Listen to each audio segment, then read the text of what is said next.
All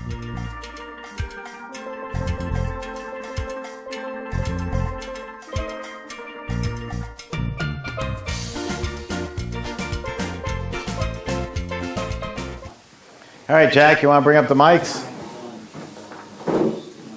You got it, Steve. You're all set. Okay. Ken is live down in Texas. Yes, sir. Okay, we're good to go. Hi, Ken. Yeah, hi, Ken in Texas. That's our IT man. Welcome. I'm Steve Thompson, president of Emery Thompson Machine, and we have a terrific guest today, Rod Oringer from iRice Company. Rod has been in the flavor business since Moses parted the water. So if there's anything you want to know about ice cream, ices, flavorings, Rod has the knowledge. And that's why he's here today. iRice is a fantastic company, and we're going to be making a whole lot of different stuff today. I'm going to be making some cream ices, actually ice cream ices, I'll show you. Rod's going to do a bunch of different Italian ices. Rudy Weber is over here. He's off camera, but you'll see him in a little while.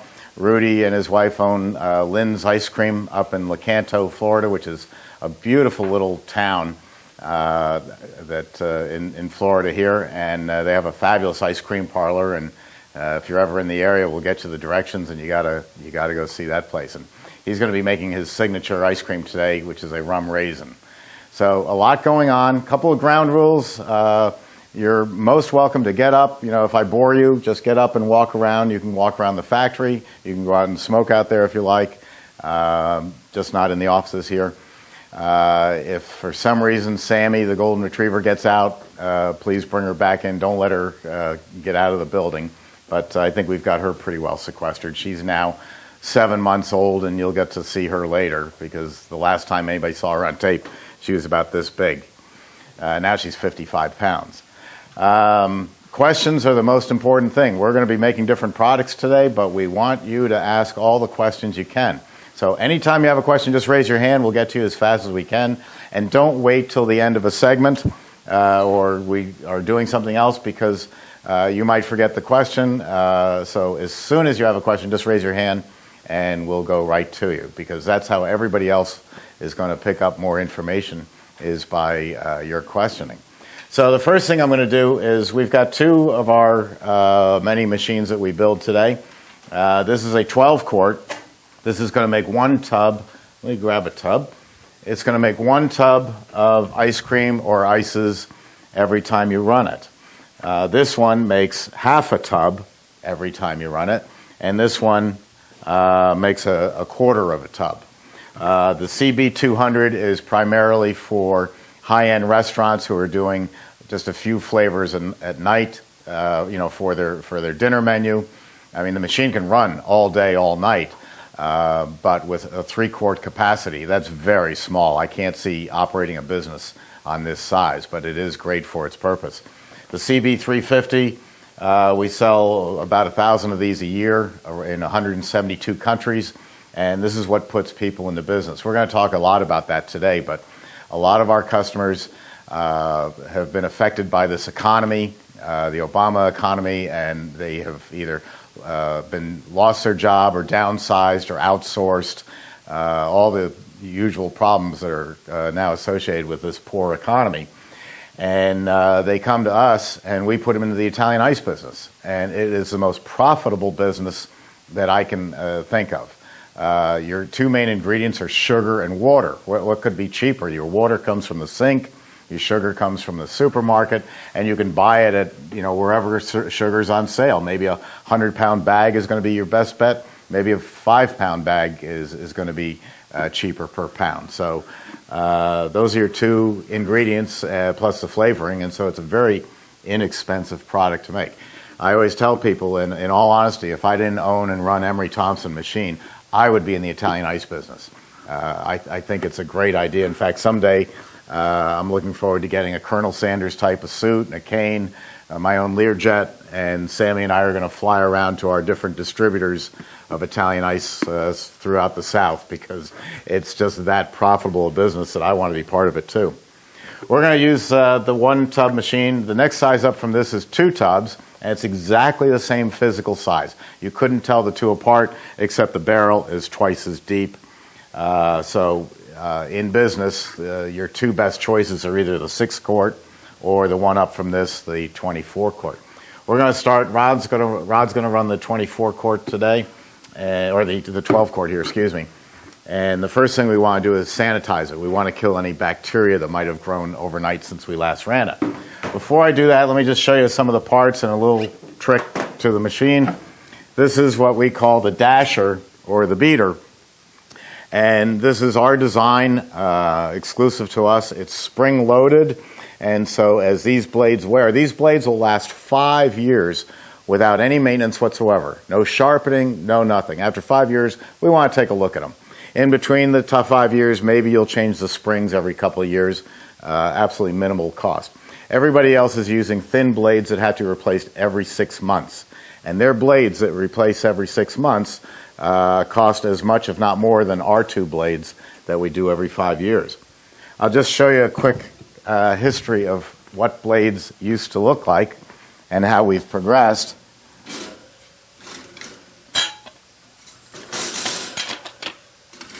And how we got to where we are. We're 111 years in business. That's a long time. And family owned, my family.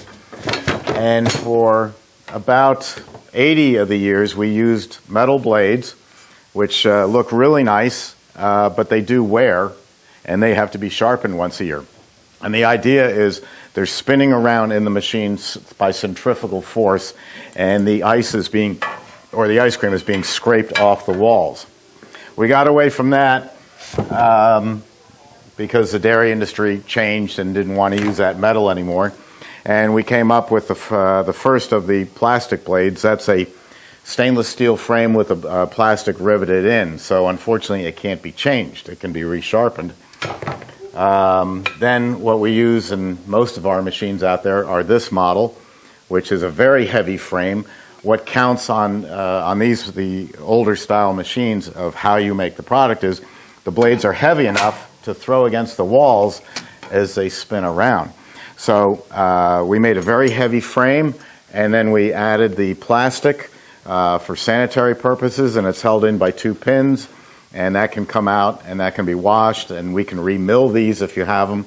So we get about 4 years life out of a set of these blades.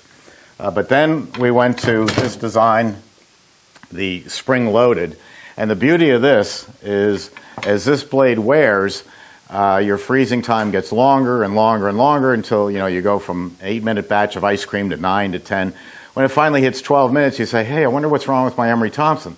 Well, it's you haven't had your blades sharpened in 2.5 years.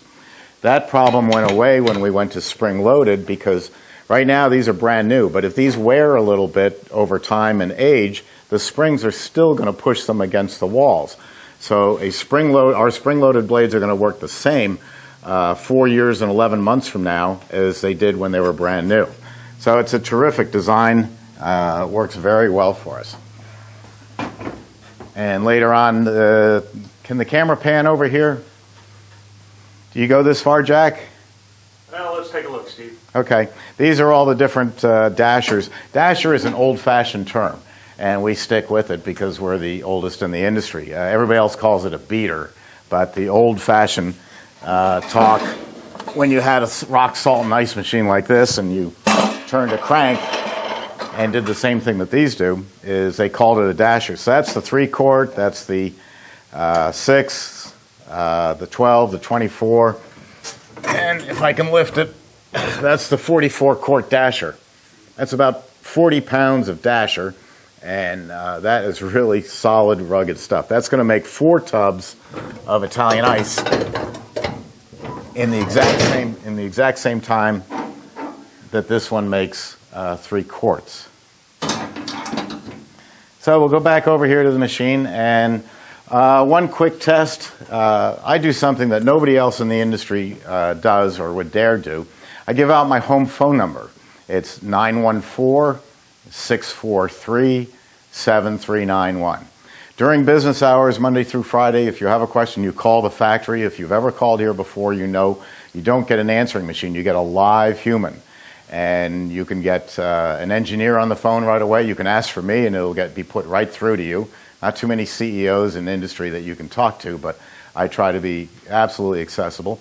And by giving out my home phone number, which no one would dare do, but that's how confident we are of these machines, you can call me after business hours. You can call me up until 9 o'clock at night. At 9 o'clock, Ken in Texas, Magnolia, Texas, my IT man, he has it that my cell phone shuts off. Not even my kids can get through.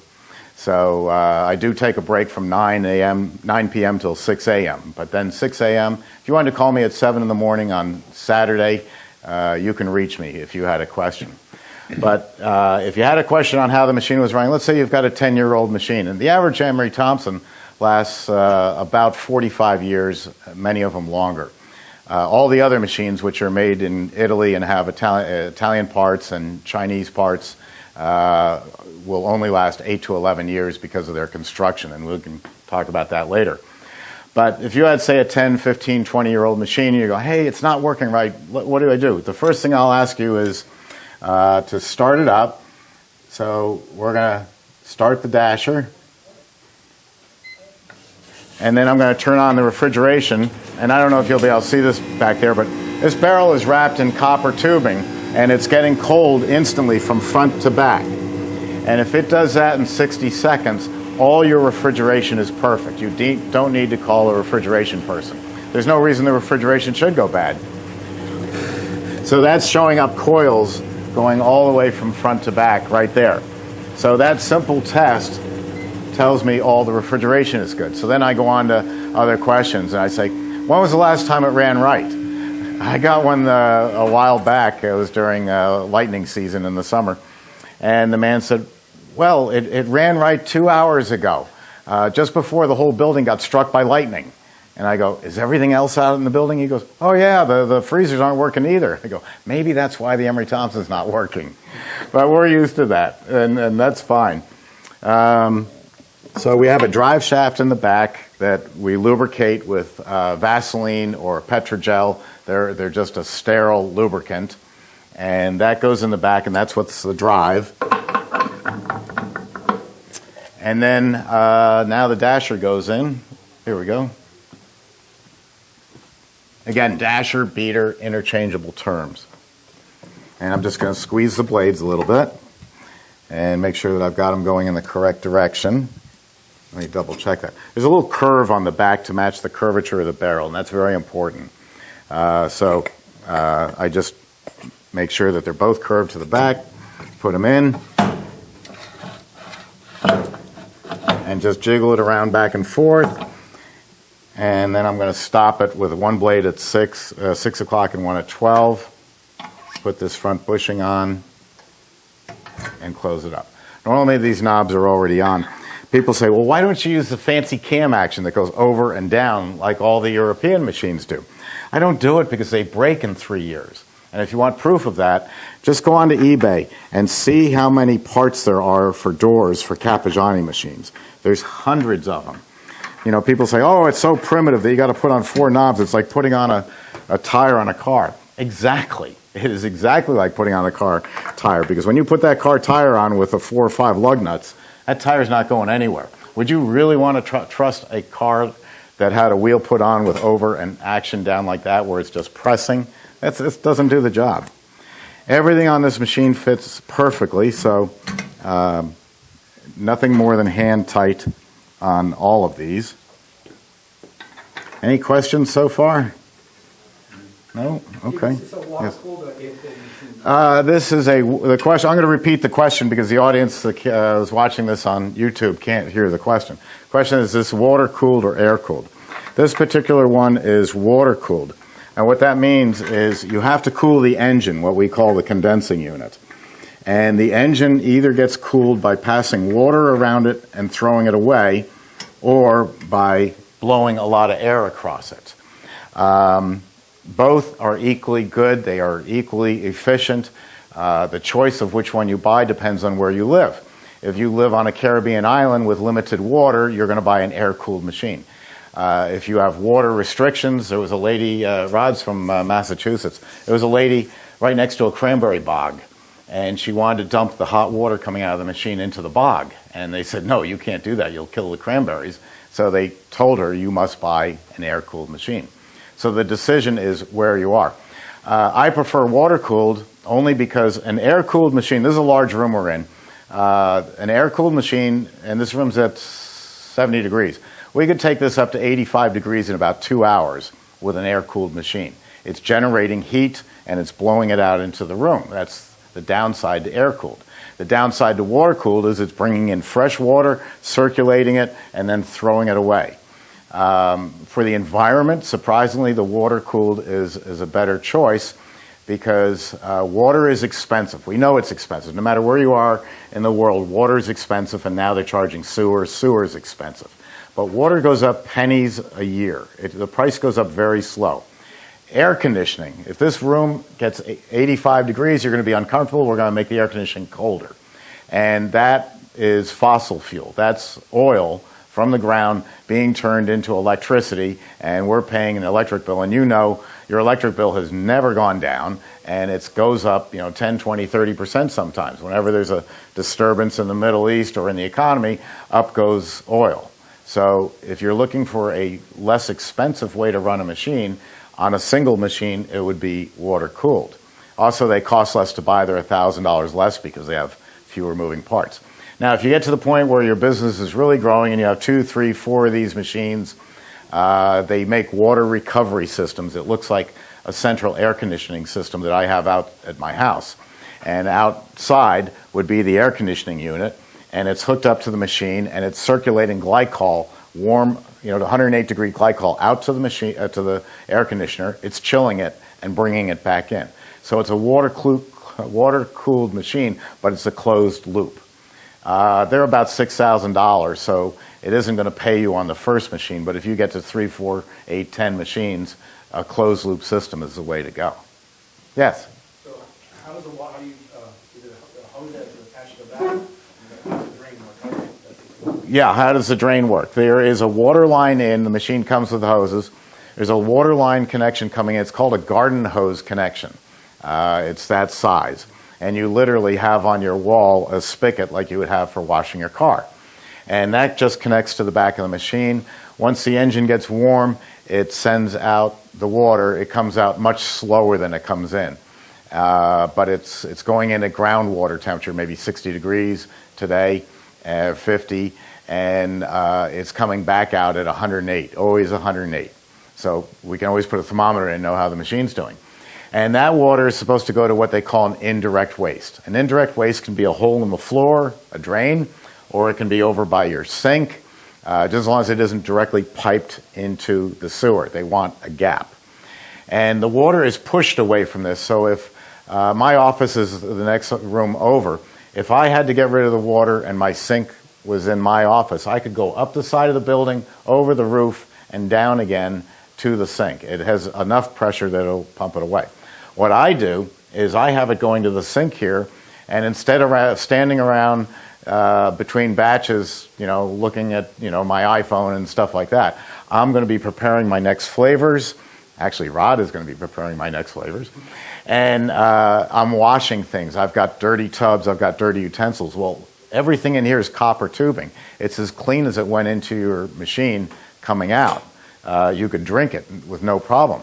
So I'm dumping it to the sink where I can use that 108-degree water to wash tubs and get ready for my next batch. So let me get this started and sanitized. We want to kill any bacteria. I left on your table a sample of Sterashine. Sterashine's a great company, a private company, family-owned, and they make all sanitizers are based on chlorine. Here's a big jar of Sterashine. They're all based on chlorine, and now you're dealing with health inspectors. I can tell you that if you were in a faraway land and you couldn't get Sterashine or you ran out, you could take a cap, not a cup, but a cap full of Clorox bleach to a gallon of water, and it'll do the same job as the Sterashine. But I guarantee you here in the United States, when I was young and foolish, I used to fight with health inspectors. I learned that you can't win. So the health inspector would see me using Clorox bleach, and he'd go, "Oh my God, you're going to poison us all." I go, "Hey pal, what do you think we put in our swimming pools?" Well, that didn't go over well. So what you have to do is you have to have Sterashine on hand. And it's better that you have this because you know it's your sanitizer. Rod sent over some citric acid. This usually comes in a gallon jug, and like Clorox, it's clear. And so I don't want to wake up at 2 in the morning and say, now, did I put citric acid in the lemon ice, or did I put the sanitizer, the Clorox? So I don't have those problems because obviously this is a liquid and this is a powder. So I'm not going to get confused by that. So Sterashine is sold in any distribution, regional distribution company. You can also go online and buy it directly from the company. So it's easily accessible, but it's a necessity. And it's well known. There's other products out there, different brand names, but it's like a thermos bottle or an Emery Thompson. They are known as the gold standard. And by having that, no health inspector is ever going to give you in trouble. In fact, he says he sees Sterashine or she sees Sterashine and just says, oh, they know what they're doing. So that's why we use that. So I've got a packet over here, I hope. Yes. Here's a little packet of Sterashine. And if you read and follow the directions, which I'm not good at, it tells you exactly how much water to add to this. And you don't have to rinse afterwards. Personally, I like to rinse afterwards. I like to, I know it's not leaving anything that's going to, any residue that's going to harm you, but I just like to rinse anyway. So I'm going to pour this in. This is one of the most difficult parts of making Italian ice, is being able to lift the bucket to the orifice and pouring it in. Yeah, and I make everybody look bad because I'm blind in one eye. And so if some old blind guy can do this, I'm sure you can do it. Of course, you have to make sure that the barrel is locked down. Yeah, Otherwise, make sure the gate's closed. Just tap it. Because otherwise the water's going all over the floor and you're going, the damn Emery Thompson leaks. And you've left the gate open. I guarantee you'll do it. I'd like to tell you that Steve's never left that gate open, but that would be a lie. That's right. I find that as you lift the bucket up a little bit off the spout, you're less likely to drip. No runs, no drips, no errors. Very nice. So now I've just got water in here. When we make product, it's something to freeze. You can't just put Rod's flavor into water or any flavor into water and just call it Italian ice. You've got to have something to freeze in there. So in Italian ice, it's sugar. In ice cream, it's dairy product. But without it, you're just making a giant ice cube. So the point is, we're not going to turn on any refrigeration. We're only going to turn on the speed. This is my infinite overrun control. I'm going to pick a top speed homemade and just turn it on. Now, the second that turns on and it sloshes all over, it's sanitized. I could stop right there. But health departments all have their different rules. Some say 1 minute, some say 3 minutes. You do whatever they say because they're in charge. Now, when I pull out ice cream today, or Rudy pulls out ice cream and Rod pulls out ices, they're going to turn off the refrigeration, and then they're going to open the gate because the product is thick and it's going to come flowing out very fast. The water is very thin, so if I open this with it spinning, we're all going to get a bath. You'll do that too. So you turn that off, and you drain that out. Now that water is sterile. I like to keep it over to the side so that anytime I'm using anything coming in contact with the ice cream, spatula, now I don't wear gloves, but if I do that with my hands, they're cleaner than they were. I have around here sanitizer that I use a lot of. And now, you've just drained it, and here's what Rod's talking about, leaving the gate open. You just drained it, and now you're starting to pour in your Italian ice. And it's going all over the place, and every fly on earth is now zooming in on you. Close the gate. Just get in the habit of going like that. So I'm going to keep that to the side so I can use it. And since I like to do a final rinse, and here's again the health department. health department told me, you're contaminating the machine by putting in the water. I said, hey, pal, what do you think Italian ice is made out of? Water. It can't get any more sterile than what's coming out of the sink. That's our standard. So he said, I don't want you to rinse. So it's always up to them. Another argument I have with the health department and people making ice cream is we've just sanitized now. And if we do not open the machine and stick our hands in there, pull out the dasher or anything, it's going to say sanitized, for the next 8-hour shift. If you take an hour and a half for lunch, yeah, I'd come back and re-sanitize. But otherwise, if you make batch after batch and just rinse it with water, you don't have to re-sanitize. A lot of ice cream makers and people in the industry then say, well, at the end of the day, I'm going to sanitize my machine. Why? You're not going to use it again for 3 days. Don't you think bacteria is in the air and is going to get on everything in 3 days? It makes no sense to sanitize it at the end of the day. You're just wasting your time and your sanitizer, unless the health department guy says you must do this, and then, of course, you must do it. So, again, turning it off. Now, there's no sanitizer in this water, so I'm just going to throw it out. And I'm going to see if I can trip up Rod by leaving the gate open.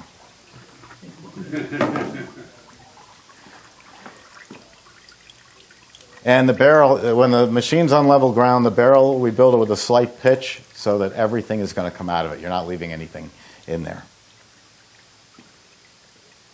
And actually, I will close it to be nice. Just one little thing on the infinite overrun. That's something I invented 13 years ago, and nobody has yet copied it. They haven't figured out how it works. It's really a pretty simple principle. All different products. The only thing different about products is how much air is in them. We need air in ice cream. Italian ices, not so much. You know that Italian ice has a little bit of air, but not a lot. If you have a boat and it's in the middle of Lake Winnipesaukee up in the north, and you leave it out there and the lake freezes, your boat is going to get crushed because water expands 17%, so it busts up the boat. So we are going to get a little bit of expansion. If we put 9 quarts of product into the machine, we're going to get back about 10 because the product expands. So we run it on the speed that I've picked, which is full speed, and it says Italian ice. And you just push Italian ice and you're in business. If you're making gelato has a low air content product, and so it's going to be at a slower speed. And so basically, I get all this talking out of the way, and then we can have some fun making product. If I put heavy cream in here and stirred it with a whisk, I can't stir it fast enough. It's going to remain heavy cream. If I take an electric mixer and put it in there, it's going really fast. It's going to become whipped cream. So the difference between homemade ice cream and gelato is the slower speed for gelato, the higher speed for ice cream. Does that make ice cream bad? No. Compare it to a cake. You have 2 types of cakes. You have a birthday cake and a pound cake. They're both great cakes. But which would you rather have a second piece of? Probably the birthday cake. By the time you eat the pound cake, you're full. That's why Haagen-Dazs stores don't do well. The ice cream's too heavy. If you're in a restaurant, they will do a heavy ice cream. If you're in a gelateria, they're charging you an exorbitant price for a small amount of product, so you walk away full. So air is not a villain. I've yet to see anybody walk out of an ice cream parlor and say, you know what, Rod, that's the best damn air content I ever ate. So you have to pay, what people eat. They don't eat butterfat content. They don't say, his is only 10% and I like 12%. They can't tell the difference. But different markets have different butterfat contents. What counts, and the only thing that counts in ice cream, is the flavor. Pick up some Breyer's coffee ice cream, and you'll be so disappointed. It's brown in color, and that's about it. That's as close as it gets. When I make coffee ice cream, I use Taster's Choice freeze-dried crystals. And I use enough of it. And Rod also makes an excellent extract, which is less expensive, and it'll do the same job without all the caffeine. I made this with all the caffeine in it, and I gave some to my sister, and I said, don't eat this after 6 at night. She disappeared for 2 days. She came back in. Her eyes were hanging down by her ankles, and her hair's all messed up. I said, what happened to you? She said, I ate a pint of your ice cream at 11 o'clock at night. I haven't slept in 3 days. So there are good alternatives to this. But the point is, if you're a tea drinker, you're not going to buy coffee ice cream. There's just no way. You don't like coffee. But if you're a coffee ice cream, you want something that's going to grow hair on your spleen. You like a strong cup of coffee. So when we make flavors, to me, if I make a pale pink ice cream and hand it to you and you say, that's great, what is it? I've just failed as an ice cream maker because you can't tell that it's red raspberry instead of strawberry. All it was pale. There wasn't enough flavor. And that's where Rod comes in, because now he's going to talk about great flavors and great ices. So take it away. I was going to leave. Wow. Thanks, Steve. Thanks Yeah. for the accolades, and I'm happy to be here, and thanks everyone for joining us. So as Steve said, I have been in the business, well, all of my life. Since Moses. Since Moses. That's about 10 years before Steve was born. That's right. Right. So, one thing Steve forgot to mention is the Emery Thompson machine is the only machine produced in the United States today. Okay, all the other ice cream equipment is, well, for hard ice cream, is produced internationally. So Steve is manufacturing the product here in the United States, and he's the only one doing that. So Steve and I go back quite a few years, not since Moses, but 40-something years, and we sort of grew up in the business, both in family businesses. My last name is Oranger, and there is a product line out in the industry today called Oranger Ingredients. That was my family's business, and I was fortunate enough to be able to grow up in that environment, manufacturing, fruit flavors, marshmallow, fudges, caramels, etc. It was a lot of fun. I will tell you that being in a family business, the first thing you don't want to do is be in the family business. You want to do something else, because why be in something that's already successful, that your family's already developed? So my goal was to be in law school. Well, I got to that point. I was accepted to law school. My father invited me to come and work for a summer, and then here I am today, still in this ingredient business. So times have changed somewhat over the years, but I'm still in the ingredient business. I left Oranger, Concord Foods, 4 years ago and joined iRice Company. Hi, come on in. Just have a seat in Just there. come right in. Come right in, Welcome. ladies. Welcome. So I joined iRice Company 4 years ago, knowing that iRice was another high-end manufacturer and specialized in the Italian ice industry. So even though I grew up in the manufacturing side, I didn't have a total understanding of ices. After 4 years, I have a much better understanding, and so one of the things we're going to do today is go over different types of stabilizer and different types of ices that can be manufactured. So I think what we want to do first is we're going to start with the simplest process, and I know it says on the chart here that we're going to make Old World lemon ice, but we're actually going to make mango ice. So mango, we're going to use three ingredients to make this ice. Okay, this is the simplest way to make Italian ice, and we're going to start with. Are you going to make the lemon ice later? I'm going to make the lemon ice later. Okay. I'm going to have you set the machine to where we want it. Okay. Okay. So we're going to start with 1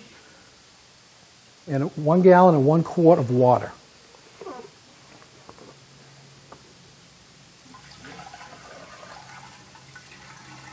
It's funny Rod said that about the family business, because I went and got my master's degree in arbitrage, which is the buying and selling of money. And I was all set to go to work for the banks, and then my father, with his wonderful ties up in New York, said, I'm going to make you an offer you can't refuse.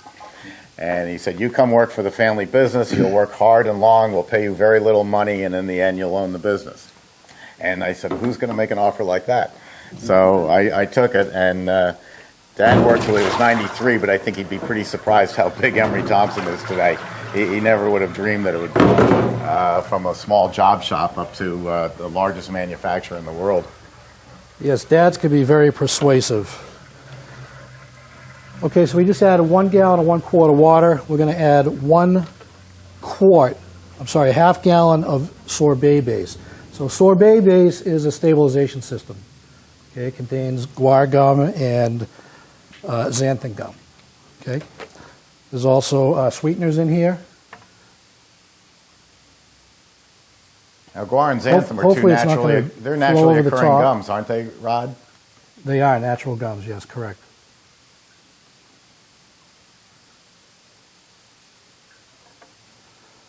So the reason why this isn't just pouring in is it is a stabilizer. So there is some gelatinous goo going on here. Want me to turn the dasher on for you? Sure. That might speed it up. Well, how about if we lift this thing? Do I need that? Oh, yeah, you don't have to use that. That's for decoration. That's a guard. It's guarding, all right. Yeah. I got a question on the stabilizer, on the sorbet base. Is that used for a lot of other flavors or certain flavors only? Or? So you need to use a stabilizer in your Italian ices. I'm going to make products with 3 different types of stabilizers that we make. Well, you need a stabilizer in your ices for 2 reasons. One is it's going to hold the water in the finished product, so you won't get puddling, and also it'll give you that creaminess that you're looking for and scoopability. Okay.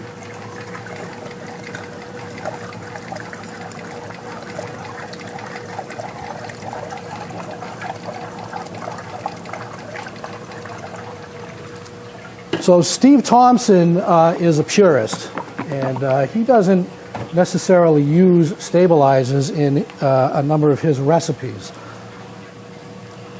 which is fine. If you want to make an ice that you're going to serve and scoop in one day, that's a great way to go, because then you're saving your money on your stabilization. But if you want to put a product in an ice cream cabinet and scoop it at the same temperature as ice cream, or you want to hold it for a number of days, you need to use a stabilizer. We're going to add a ½ gallon of mango ice base.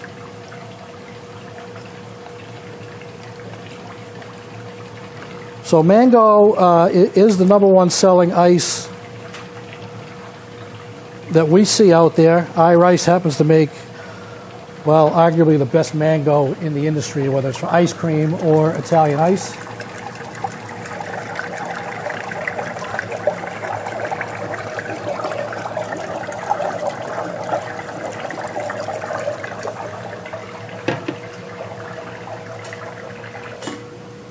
Now you can turn on the refrigeration. On the other side. Just Oh, this side. Yeah. And we'll set a timer.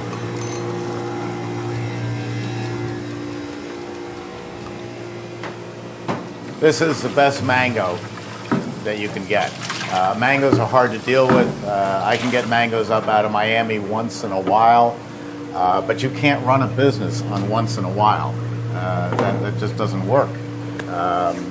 Because once you have a flavor, you have to have it. I remember, gosh, it's got to be when I was in my mid-20s and my kids were just starting to grow up.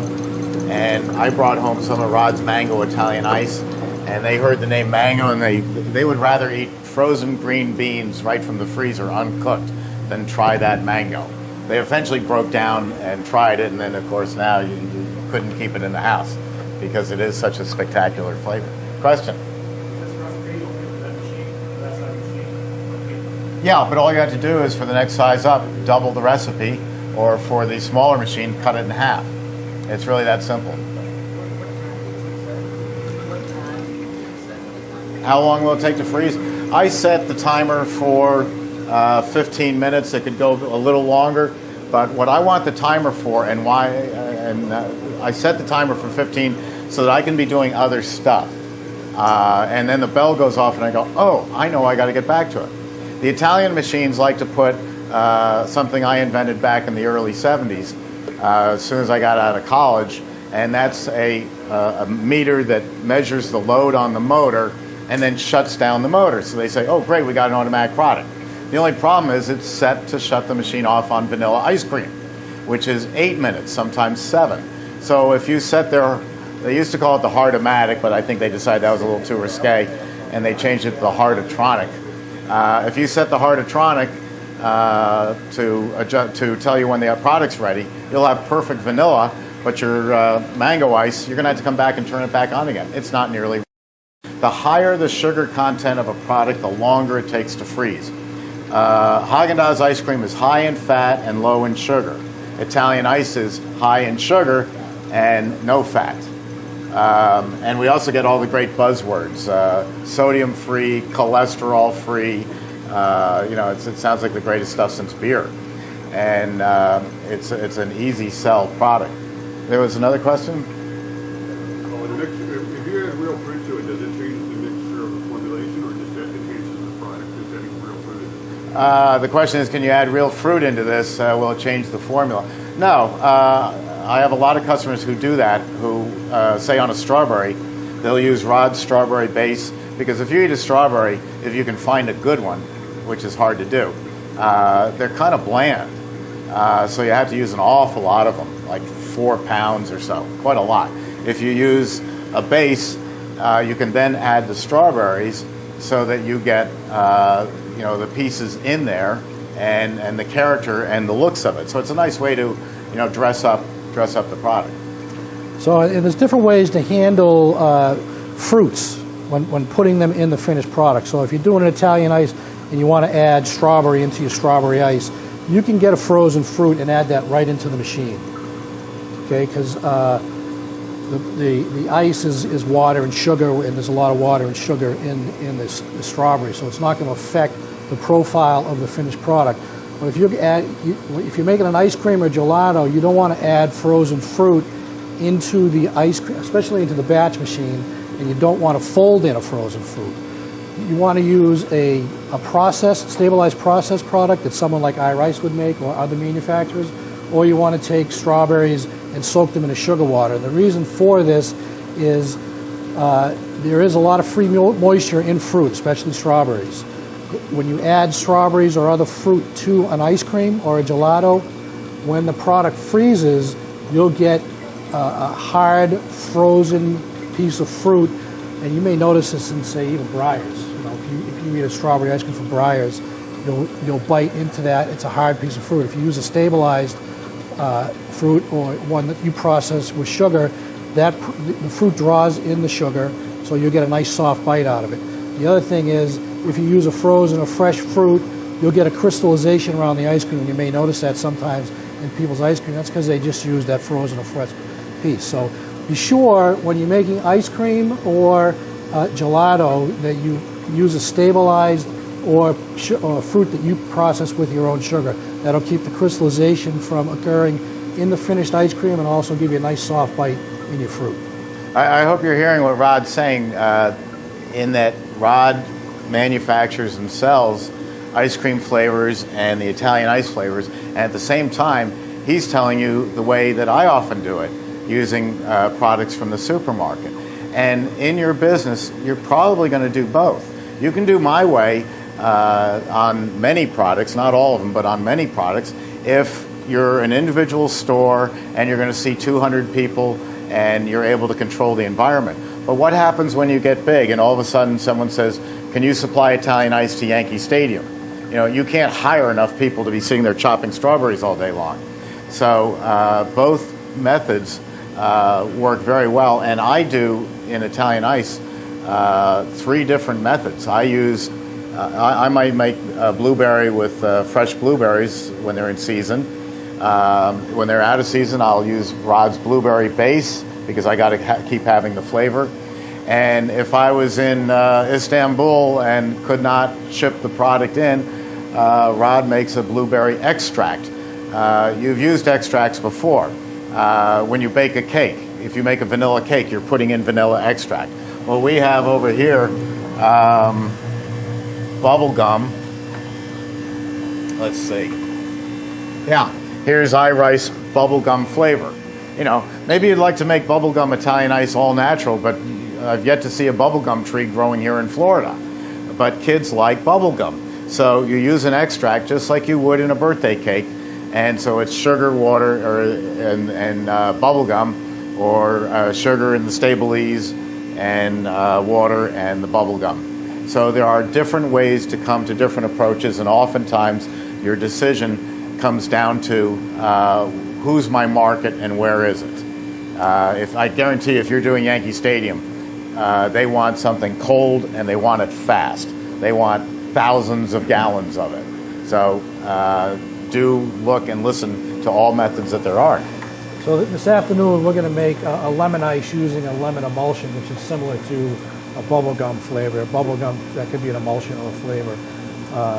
So when we make this lemon, you could actually just substitute the bubblegum and have a bubblegum ice as opposed to a lemon ice. But there are different types of flavor systems. You know, we just use this mango base. So there's some mango juice in here, there's mango flavor, there's sweetener, there's color, etc. This base, although it was developed initially to make Italian ices, any of these water ice bases that iRice manufactures can be used to flavor ice cream also, or gelato. These are just flavor systems. Usage levels in ice cream is approximately 12% by weight, which is about 32 ounces to 2.5 gallons of mix. So any of these water ice bases are flavor systems that can be used to flavor anything, but especially other frozen desserts. Okay? You might catch that Rod calls it water ice. I call it Italian ice. It has different names. In New York, it's always Italian ice. It's so Italian ice that if you order a cherry Italian ice, we say, give me a cherry lemon ice, because lemon is the mainstay. Or give me a chocolate lemon ice. It's known as lemon ice. This is a great point that Steve makes. They have so many different names, but the important thing to remember about ices is that they're all non-dairy frozen desserts. Okay, so non-dairy frozen desserts encompass Italian ice, Philadelphia ice, water ice, tub slush, sorbet. And sorbetto. Sorbet and sorbetto. Yes. So sorbet and sorbetto is nothing but an Italian ice. There is no legal standard of identity for sorbet versus ice. However, there is a perceived notion that sorbet is a higher quality product than ice. So there's a perfect example is there's a large manufacturer in New York City that has a storefront, and their menu shows raspberry sorbet, raspberry ice. For the sorbet, they get $7 for a 4-ounce cup. For the ice, they get $3.50. It's the exact same product, manufactured the exact same way, but because of the perceived notion that sorbet is higher quality, they get more money for that exact same product. And it's the presentation. You've never seen that before, have you, Steve? All the time. All the time. Let's see, I don't know where my cup, here it is. Well, we're pretty close. Yeah, we are. Here's exactly what Rod's talking about. We sell Italian ice in New York in a squeeze cup. And if you ask your paper supplier for a squeeze cup, he'll never, deer in the headlights. It's a pleated water cup, like the water cooler over there, and a lady's dress is pleated. Do you want to pull that? Is it ready? Let me get you a tub. We sell it in a squeeze cup. Oh, I'm going to use these. I have a tub right here, so. Oh, that's fine. Is there a lock on this? No, it's just cold. How's that look? It does. It's great. Okay, now if you'll stand to the side so the camera can see it. Rod's ready to pull this out. We're going to turn off the refrigeration. So at this level, you have a product that's basically soft mashed potatoes. Open her all the way. Look how fast that comes out. Isn't that beautiful? Now here's what Rod was talking about.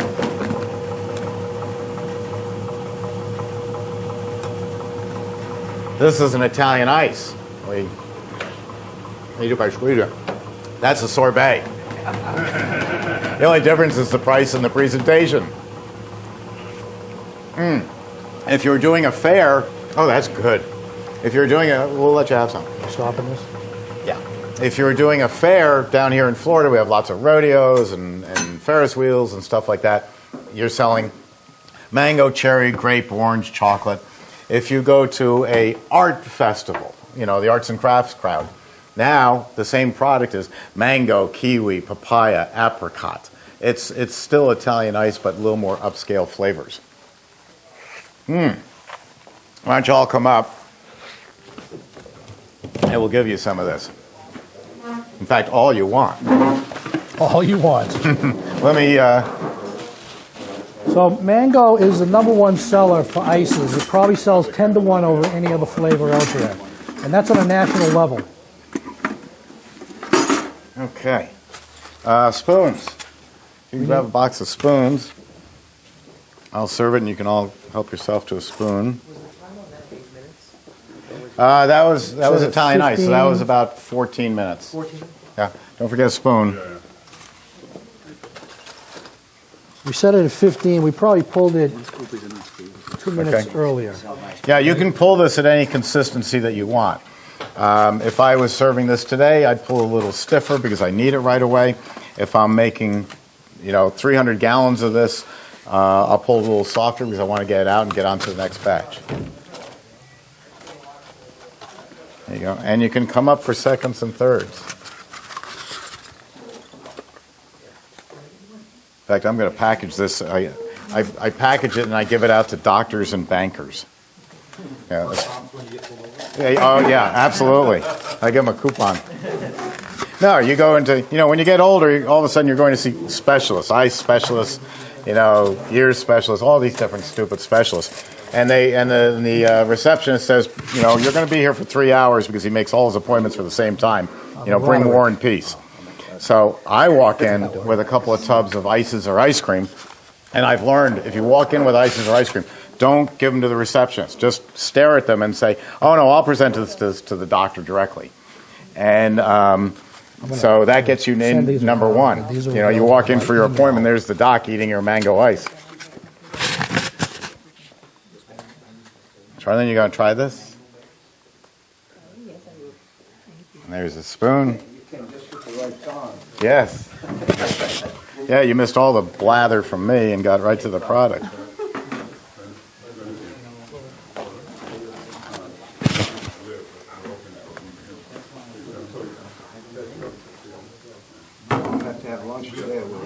Well, we will be serving lunch, but the funny thing is everybody's so excited to eat ices and ice cream, and we get around to 1 o'clock and I say, should we make another batch? And they all go, oh no more.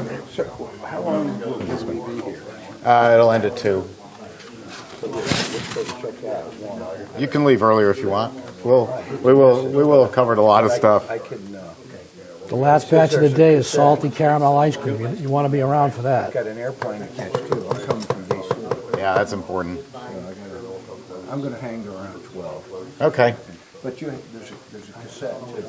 We have free This is, videos. yeah, it's online. It's available online. And Steve, you have cassettes, you said? Good. And look at this product. Isn't that beautiful? That's a great product. How's everybody like it? Isn't that good? If you'll excuse me for a second, I'm going to take this into the office and have them package it up for me. Yes. I would throw this, if I'm going to store it, I'd put it somewhere around 0. And so I would throw it into any freezer that I've got. Be right back.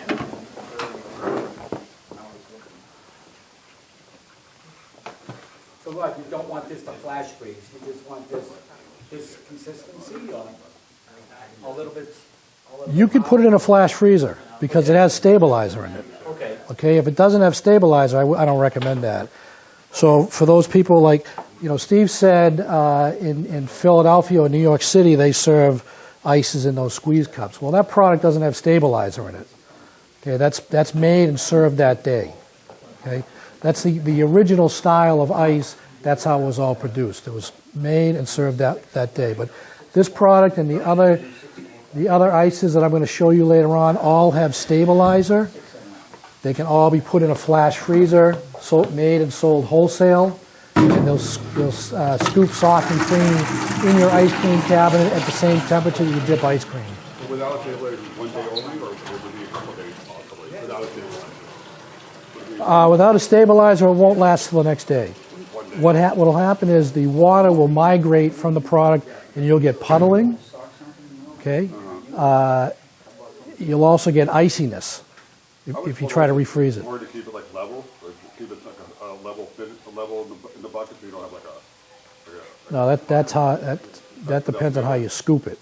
Okay, so this product, when you put it in a cabinet and it sets up at the same temperature ice cream, it's gonna level itself. It'll be a little firmer than that, than what we have right here, but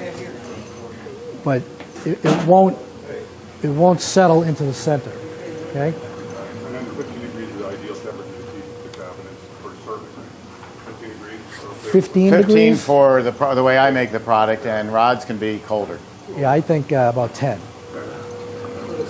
What's the temperature, Smitty? What's the temperature of your ice cream cabinet? 8 to 10. Okay. The stabilizer in this stuff, is in the sorbet base or is it in the mango base? It's in the sorbet base. Flavor bases are flavor systems. Sorbet base is the stabilizer system. Okay, so here's one sort of stabilizer system that we produce. This is the simplest form of making ices. 3 ingredients. You saw how easy that was. Okay. The one thing I didn't add was citric acid. You should always add acid to all of your fruit products. Even though there is citric acid in our sorbet base and some in here, you always want to add a little more acid. So what I should have added about an ounce, because the citric acid will actually draw out the flavor of your fruit to the level that you get just a nice little tartness to it. When you add fruit flavors to ice cream, they've all been processed to some degree. When you process, or even if you're adding just a flavor, there is no acid in that product, and all fruits have naturally occurring acid. So when you add a flavor, a puree, a stabilized fruit, most of that acid has been driven out of the product. So you need to add that back to get that fresh tartness back into the finished product. So always add citric acid to any kind of fruit. Differing levels depending on the fruit. So for your more tart fruits, orange, lemon, you want to add a high level. So for that 2.5 gallon batch, if I was making lemon or orange ice, I would add about 3 ounces of acid to that. For mango, about 1 ounce. Mango, raspberry, about 1 ounce. Okay. Okay, now we're going to make a different type of Italian ice, what we call a cream ice, but I'm going to use ice cream flavors. So let me just get my water here, and then I'll explain what I'm doing.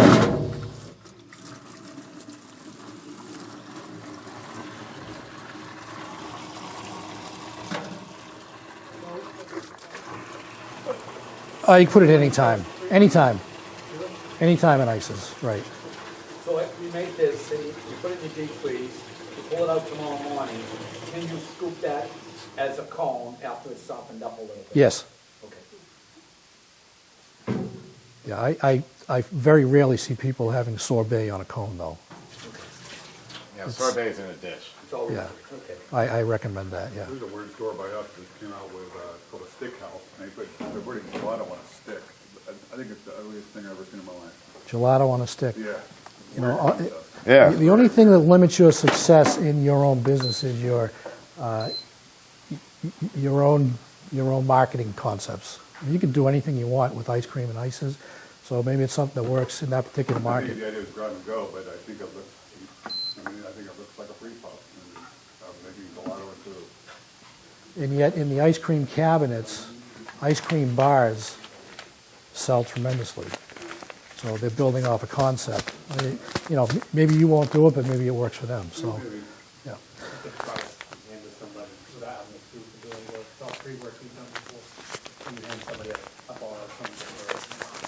Correct. You are taking away from that homemade here, right on the premise attitude. So yeah, scooping your own ice cream or sorbet or ice is definitely a better way to go. But you know, having those things available, you know, maybe there's grandma comes in and she doesn't want the ice cream. She just likes that frozen novelty. You know, we want to use a lot of fruit is what we're planning on doing. use a lot of fruit. On top of the gelato and then into the ice itself with blending it. Because you're from California. You got it. There's a bunch of fruits out there. Lots of fruits. Lots of fruits. I In more can't, ways than one. I can't go down that avenue. So are you taking over now? Yep. I'll talk to you. We're going to make now a cream ice. Italian ice traditionally was lemon, cherry, grape, orange, chocolate. And then a customer that we sold many, many machines to, Rita's, came along, and they started innovating different flavors. Like the mango came along, and root beer, and look at some of the others that you have here. Well, of course, cherry, orange. I want to do something different. A customer of mine, Ralph's Italian Ices in Staten Island, Larry DiStefano, is very big on this. He makes a cream ice. So he's making sugar, water, and flavor, but he's adding some dairy to it, which doesn't make it an ice cream, but it just makes it a smoother product. It gives it more body. In the old days, you might have called it a sherbet, but sherbet is a term long since gone. You know, like, what is it below, ice cream below 10%? Ice milk. Nobody here ever heard of ice milk. But a cream ice, by just the addition of some dairy, really gives it a nice texture. Larry then was talking with my wife Paula, and she was explaining Larry's Italian Ice, Ralph's Italian Ice, sorry. And he was explaining, we were explaining to him that down here in Florida, ice cream sales aren't that great because everybody comes down with their New York attitude, which is high fat. And high fat will make you sweat. It'll give you a stomach ache. It makes you feel very uncomfortable. And 90 degrees and 100% humidity, it's just bad for business to have people dead in your parking lot. So the ice cream parlors here in Florida and other warm climates sell a lower fat ice cream. If Haagen-Dazs in New York and products like that we put into business are 16%, we're actually selling 10% down here. It's more refreshing. Well, Larry from Ralph's Italian Ices said, you know, why couldn't we make an Italian ice or make a cream ice and use ice cream flavors? Why are we limited to cherry, grape, orange, chocolate, mango? Why can't we make Oreo cookie? Why can't we make peanut butter and jelly? Why can't we make mint chip? And so a whole new segment of this business was born. And today I'm going to make Cookie Monster, and it's going to consist of everything I could find in the supermarket. Oreo cookies, chocolate chip cookies, chocolate chip, the minis, the little chips, and that's all going into a sugar and water base. So you have the formula there. You can follow along with me. I've got 6 quarts of water, and I'm going to add 1.5 pounds to 2 pounds of sugar. The variation is I haven't decided yet how much sugar I'm going to use because I haven't made this yet. So I'm going to start with 1.5 pounds, which would be, let's see, 24 ounces.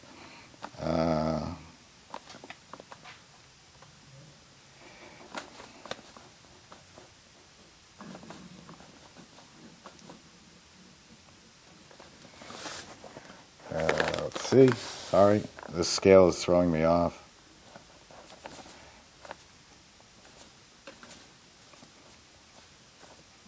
Okay, now the only thing you don't want to do in our batch freezer, we're the only machine in the world that you can throw everything in.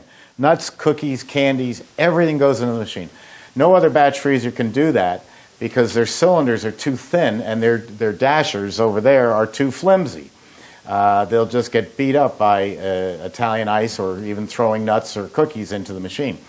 We make our freezing cylinders, instead of taking a thin sheet of stainless steel and stamping it into a spaghetti pot, if this was stainless steel, we do it by taking quarter-inch plate stainless steel, flat steel, and rolling it, and then welding it, putting on the back plate, welding it. A weld is stronger than the metal it's joining. And so we make a cylinder that we have never worn through a barrel, not in 111 years. And nobody else can say that. Their machines wear out in 8 to 11 years. The only thing you don't want to do because of the plastic blades is if I pour sugar into the machine the way the old timers used to do and let the machine mix it, I might as well go to the beach and get 2 pounds of sand and throw it in the machine because the sugar is going to be the same coarse consistency. So I've got cold water here, my 6 quarts. I've got my sugar, and I may add more. And I'm just going to stir that up. And sugar dissolves very nicely in cold water. You don't have to get it totally dissolved. If there's a few granules, pouring it, in there that aren't dissolved, it's no big deal. but this doesn't take long to mix up.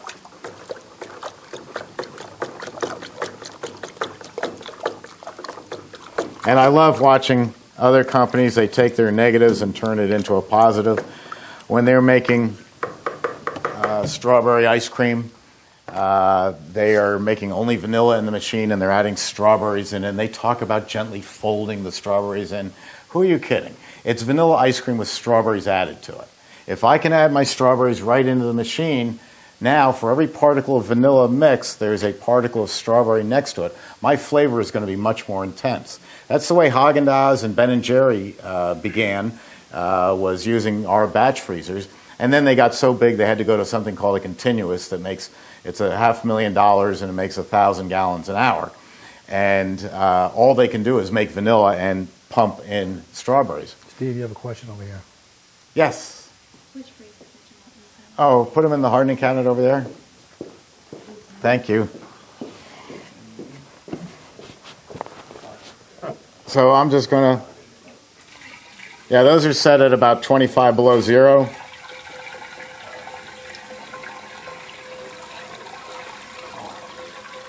Now, I don't have to harden Italian ice. Ice cream you do to finish the process, but for Italian ice, not at all. The Sears chest freezers do a fine job. But the reason I'm hardening it is I want to transport it. I want to take it over to Palm Beach when I go over next time. And at 25 below zero, I can throw it in an igloo cooler and it's going to stay rock hard because it is so cold. Cold is the world's best preservative. The colder you can get something, the longer it's going to last you. So I've got my sugar and water in the machine. I'm going to go get the ice cream mix. So let me do that. That's in another refrigerator.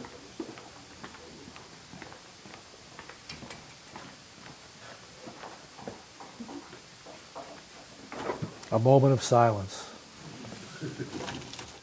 Any question while Steve hunts down his ice cream mix?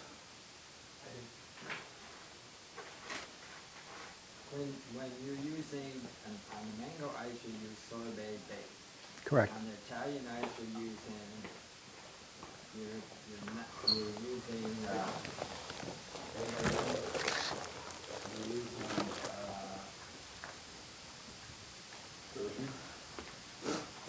So your question comes down to there's different types of stabilizers in each recipe that I'm making today.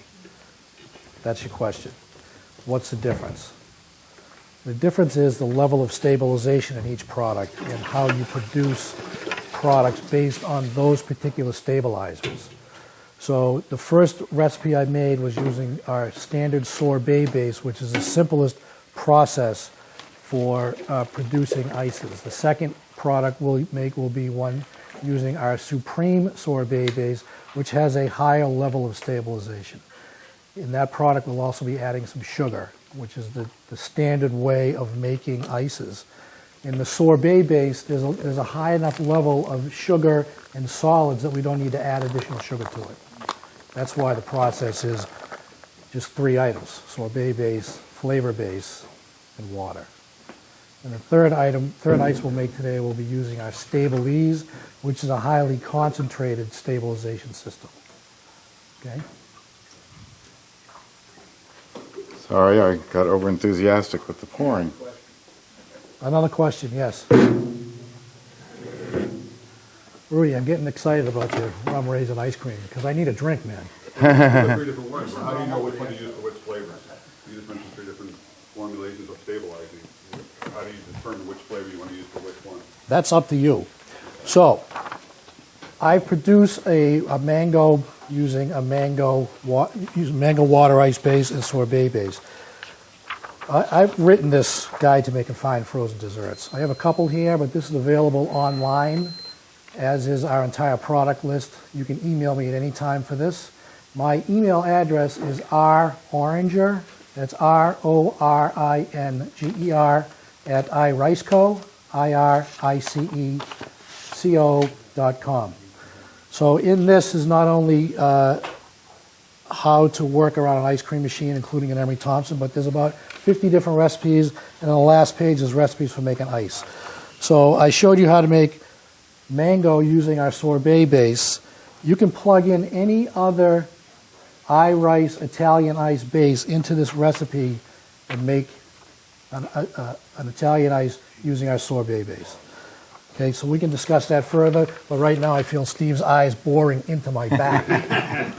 Also, Rod's address and phone number and email is on the sheets that I gave you with the formulas for today. That's on the second page in the bottom. So here's what's making it the cream ice. I'm pouring in the dairy. This comes from a local dairy. They're all over the country. And what it is what you would do if you were doing it at home, though the federal government pretty much won't let you. You would be mixing cream, milk, sugar, and something you wouldn't know to add, skim milk. And that's a base for a fresh base for ice cream. We in the industry, like every industry, have fancy terms for simple things. Instead of calling it a blend, we call it mix. Mix is terrible. I'll show you what mix sounds like. Mix sounds like this stuff, non-fat dry milk. We would only use a powdered product here in Florida if we had a hurricane and lost our power for 3 or 4 days. But this blend came out of the cow yesterday, was delivered last night, and here it is fresh. So we've got we've got the water, the sugar, a little bit of the dairy in there.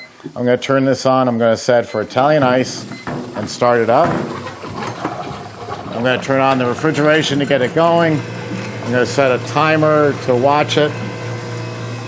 And again, I don't put a timer on the machine. If I put a timer on this machine, it's going to raise the price of the machine $230 because it would have to meet all the other standards of the machine. National Sanitation Foundation, Underwriters Laboratories. When you see something coming out of Italy with a little CE on it, they're trying to promote that as equal to UL, Underwriters Laboratories. It's not. It's nothing at all. It's nothing more than an advisory committee. It would be like CE would come to Emery Thompson and say, oh, we think you should use stainless steel in your dasher instead of lead pipe. It's an advisory. You know, that doesn't mean anything. UL doesn't allow that kind of stuff. So I don't put any stock in something that says CE. It's just, I mean, it's expensive for me to have UL. They're coming in here doing flash investigations all the time, but it proves that the thing is built right. Now here's the chips going in.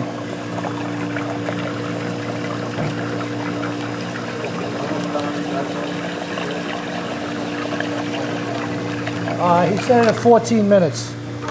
Yeah, but it's just an advisory. It's just so I know to get back to it, because otherwise I get talking to you and 2.5 hours later, I've forgotten that I've said it. So again, you're looking for a soft mashed potato consistency, and that's when you pull the product. Now, Steve, can you add these cookies at any time in the chocolate chips, or should you add them later? If No, you add them earlier or later, how does that affect? I add them right away because I want them ground up. I want them to be my flavor. If it was strawberry, I'd call it fruit flavor. And then I'm going to take half the cookies and I'm going to break them like that into 4 pieces. And as it's coming out, I'm going to shake it in. That's going to be my identity. So I have the flavor of the cookies in the mix, and I have the identity of what it is as it's coming out. So that will be the next thing. I got the supreme compliment from a customer. He was dad sitting his kids. And, I grew up raising my kids and watching Sesame Street. He put on videotapes of Emery Thompson of these classes. And he's got a 4-year-old and a 2-year-old. And the supreme compliment that he gave me is he said he was walking past the room, and the 4-year-old turns to the 2-year-old and says, now don't try that with a tailor. But that's the case. Don't try this with any other machine. You couldn't get them in to begin with. They'll void your warranty if you do it because the machines aren't strong enough to do it. But this is where you get the flavor. You don't get flavor by just pulling out sugar and water and then throwing some chips in it. I got to tell you something about me that nobody knows. I got so addicted to cookies that, it was horrible. I used to keep bags of cookies. What do you mean, Steve? You won't see me eat it. Because I went to a hypnotherapist, a hypnosis person, fancy name, and I had myself hypnotized not to eat cookies. I haven't had a cookie since before Easter of last year. And this doesn't affect me in the least. However, if you take that cookie and crunch it up like that, that's not a cookie anymore, folks. That's an ingredient. So I do make some fine definitions. I can eat this. Why don't you put it in there? Oh, it was all over my hands. I'm going to lick them later. I would have eaten it. But in this grate, you can just throw everything in. And like the little kid said, don't try this with anybody else's machine.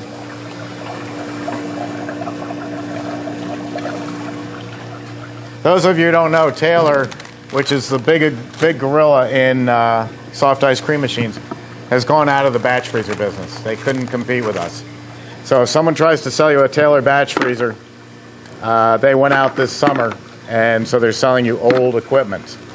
When you buy, always check the manufacture date. You don't want something that's been sitting around for 2 years in a warehouse. I mean, you wouldn't buy a brand new car that's been sitting in a warehouse for 2 years. Hey, we're going to sell you a brand new 2013 car. You just wouldn't do it. Your machine, if you buy an Emery Thompson, I can guarantee you, is not built yet. It hasn't even been built. So you'll be getting the latest and the greatest always. We hand make all our machines. Now I'm breaking these up so I can add them to the ice cream as it's coming out. Now in my good old days of eating ice cream, all my formulas are stipulated that there's going to be at least 4 or 5 cookies left over. There's enough in the machine, so this is for the ice cream maker. But I was teaching a lady... Or Rod. Yeah, right. I was teaching a lady how to make ice cream one day, and I warned her. I said, now, don't fall in love with your product. She said, what do you mean by that? I said, well, don't be eating 30 ounces of ice cream a day, or 15 ounces a day.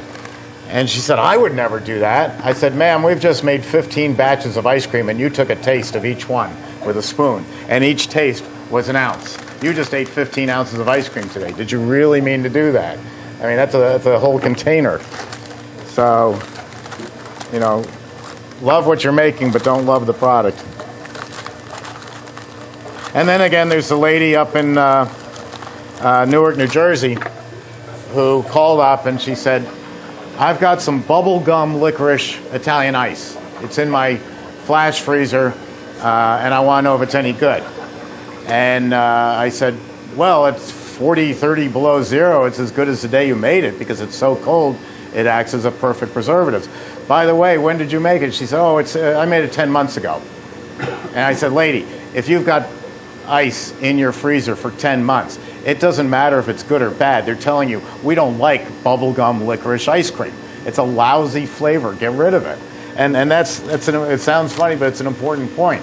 If I make an ice cream, it's coffee banana, and I love it. It's absolutely great. It's horrible. Everybody, it's the best ice cream there is. It is. Well, you're the only. You I are love the only ones who like it. Everybody else hates it, and that's great because in that freezer is probably about 5 gallons of coffee banana. It's all mine. I know no one's going to steal it. The Grand Marnier liqueur gone in a second. Oh, this looks nice. The proportion in the cream ice, is it always 6:4 to 1 water on cream? Oh, the question is the ratio always water to cream 3 to 1? No, it's not. And it's a very good question. What you do is you look at your ice and you say, what should this taste like, number one? A lemon ice should be tart. A cookie ice should be sweet. So I don't have citric acid in here, though I could use it to enhance the flavor. That's going to determine your sugar content first is what is it I'm making. And then where am I getting the sugar from? I only put 1.5 pounds with a question mark. Do I need to go to 2 pounds? Well, I can tell by the sound of the machine I don't need to because I put so much extra sugar in there through the chips and the cookies and the more cookies. That was a ton of sugar I threw in there. So I didn't pour a lot of cane sugar in like I did lemon ice. Lemon ice is when I do it is 7 pounds of sugar. If I'm making this, what have I got? I've got 1.5 pounds of sugar because I have other sources of sugar. My sources are the ingredients that I put in. So you can have a mathematic, if someone calls me up and says, my machine runs for 5 minutes and then starts banging and clanking and it must be terribly wrong. Boy, we've got such a mentality now that it's always the machine's fault because everything comes from China. And what do we do with that big ass TV that we bought for $1,500? We throw it out. Who fixes those? Emery Thompsons don't go wrong, you don't throw them out. So when I tell the person, there's nothing wrong with the machine, it's your formula. You don't have enough sugar in there and you're building up a coating of ice on the walls. The solution, add a little more sugar. Add a little more agave nectar, or add maple syrup. These are all great sources of sugar. Here's molasses. So you've got a lot of different opportunities of how you want to do it. This is looking pretty nice. And I'm going to need a tub.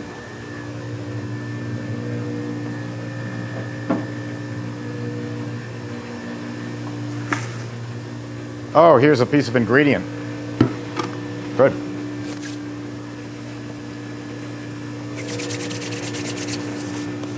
Now I'm just going to check it. And that's looking pretty good. It's cutting off clean. It's not oozing out. Again, I could pull this at any thickness if I want. If Rod came running from the front of the store and said, we just ran out of cookie ice, I could pull this quite stiff and we could take it right out front and do it. But I'm used to making ice, say for 4 or 5 hours a day. I want to get it out fast and let the freezer do the finishing work and on to the next batch. So to me, that's ready. There's a couple of ways to do this. Let me get my spatula. Is that 14 minutes? If that. So I can open up part way and I can shake my pieces in. 10 minutes. You got to be fast in this business because it's all coming out quickly. And this is the easiest way I've found to do it. So now I've got my fruit identity and my flavor. Whoa, baby. You want a bucket, Steve? Huh? You want a bucket? No, I'm good.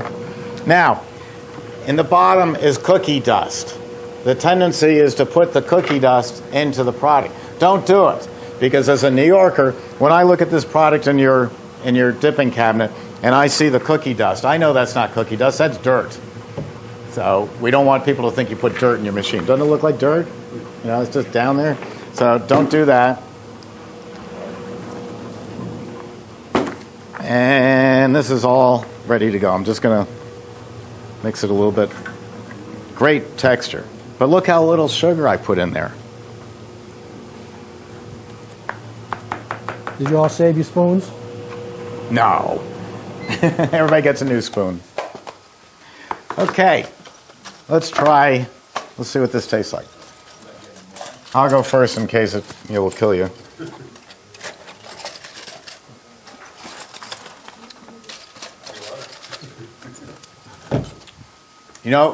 This is why I experiment live. It's good. It could have used a little bit more sugar to bring out the flavor a little more. But come on up and try it.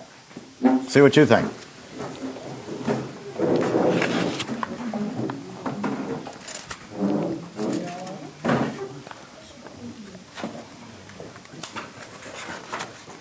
What do you think? Tastes like a Cookie Monster and cream ice. Yeah.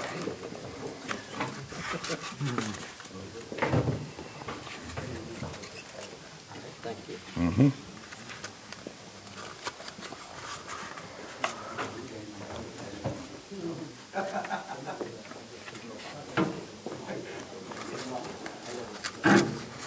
And so you can see right out of the machine you got a consistency that you can serve. Mm-hmm.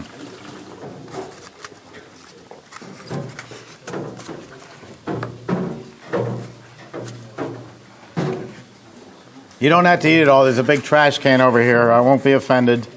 because we're going to be doing this all day.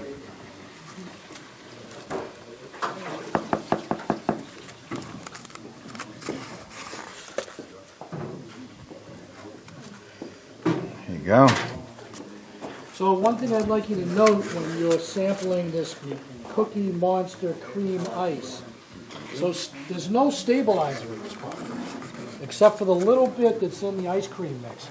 And you can see a textural difference between the mango ice that you ate Yep. and this cream ice. Yeah, much more. Brought on by the stabilizer. This product is much more of an icy, watery texture than the mango that we served earlier. Did you equate this to sherbet?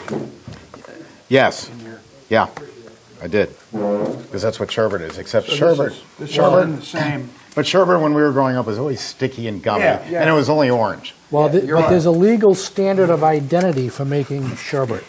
There is no legal standard of identity for cream ice. You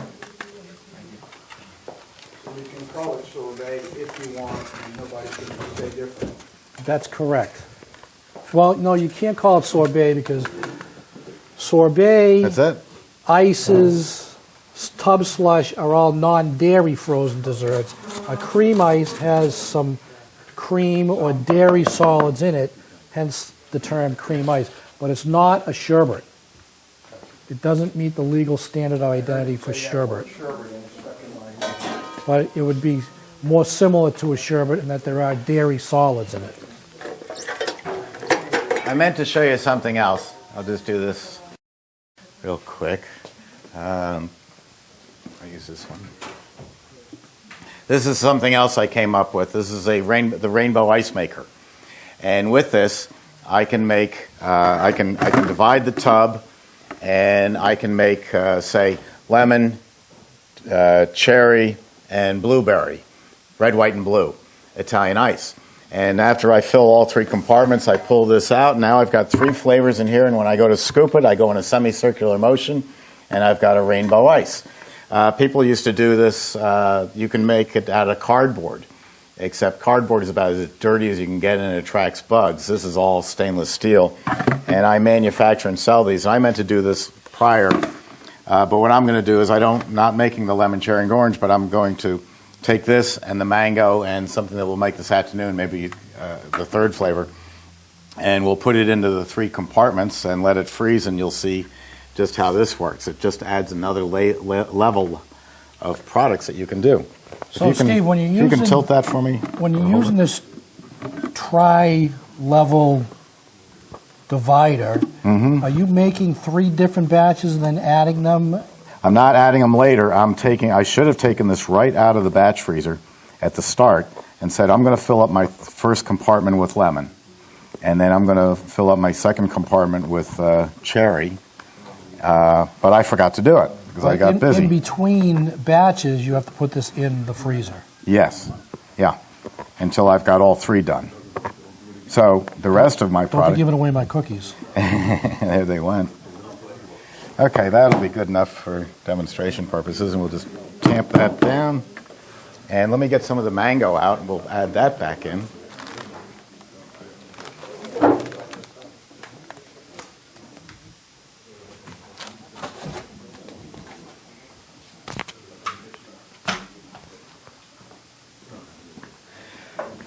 You know what? I think we'll take a quick coffee break. Anybody who wants to get up and stretch your legs, use the bathrooms. You can get a selfie taken with Sammy for 25 cents. You can feed her for 50. No? No takers on that, huh? Oh, well. Everything is an income source. So why don't we get up and... Except for these sessions, which are Free. no charge. Yeah. Steve is the only one in the industry that does sessions like this at no charge. There are other schools out there that are quite good, but there are fees assigned to those. High fees, $1,000. What happened to the three-part blade down there? Oh, I brought that out. I want to show it to you. Yes, and then I want everybody to get up and just stretch and take it easy for a minute. All right, so I've got two compartments here done. Tiny bit of overlap because the mango is a little soft. Was that you or me, Rod? Okay.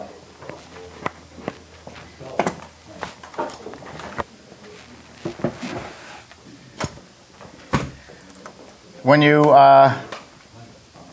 open yourself up by giving out your home phone number and answering phones, you do get some interesting stuff. I think that the term is familiarity breeds contempt, but it's part of the game. I sent this to a customer who will remain absolutely nameless, and it's well packaged, and this thing is incredibly sturdy. It's all stainless steel. It's welded. I mean, you're never going to break this. He says he put it in, he made it, he used it, and it came out like this. And, this looks like it got run over by a tractor trailer. And I looked at it and I thought, how on earth could that happen? He said it happened in shipping. But then I look at it. This part's curved that way. That part's curved that way. Back here, it's going in the same direction. All the bends are going in the same direction. I don't know any way that UPS could do that. The only way this could happen is, maybe he thought you get your divider by putting it inside the machine with the dasher and then turning the machine on. And that's probably exactly what happened. I sent him a new one at no charge because, after all, I get a lot of mileage out of this story. So it was worth the $85 to me to send him a new one. But this is a handy little device. That's it. I'm going to take a 5-minute look at my emails and see what customers want to talk, and we'll be right back. So everybody get up and stretch, and we're more than halfway. Yeah. Okay, we're back. While I clean this out for Rudy, who's going to make his famous rum raisin ice cream, I'll just touch on a couple of points. One is about filtering the water for Italian ice. It's a great question. Do you have to filter the water? Here in Brooksville, Florida, we're famous for wild pigs and cattle and chickens and turkeys, and that's it. We have no tourists. No tourist ever comes through here. And so everybody who's here, except for Paula and me, grew up here. They've lived here all their lives. So if I make Italian ices here in Brooksville, Florida, Central West Florida, and I sell it locally out on, from a store, I don't have to filter the water because everybody in town has been drinking this water all their lives. They're used to it. They know what it tastes like. It's got a lot of dissolved minerals in it. I don't like it. I don't drink it. But here in this area with nobody but the town people, I don't have to filter the water because they grew up on it. If I go down to Miami, everybody in Miami is a tourist from New York and elsewhere. So they're used to the taste of New York water, which is some of the best in the world. And so the water has to taste neutral for the tourists. So in that case, yes, you would filter the water. I think a water softener system will do a good enough job to do that. But yes, you have to do it. It's not as critical. Us New Yorkers, we're so critical about everything, and we say that you cannot even begin to think about making a bagel unless it has New York water in it. Italian ice is not nearly that extreme, but if I was making ices in Miami, I would probably filter the water. If I was making them up in Jacksonville, Florida, probably not, because Jacksonville has its share of tourists, no doubt about it, but the water isn't that bad, and the concentration of tourists is not as dramatic as Miami. So the question to do you have to filter the water is yes and no. While I work on this, anybody else? Any other questions coming up? Okay. I'm going to rinse this. I had to do a good rinse because I don't want this chocolate getting into Rudy's rum raisin. Oh, that's right. I forgot. I don't have to work that hard. Rudy's using the CB350. Yeah, I don't want to make too much because I don't want everybody gets drunk. So. Oh, it's a real deal, huh? Yeah. Okay. So I'm going to sanitize this machine. Remember, I kept my sanitary water from this morning. And I'm just going to pour that in. This is all the same designs, materials, everything as the bigger machines, just in a smaller capacity.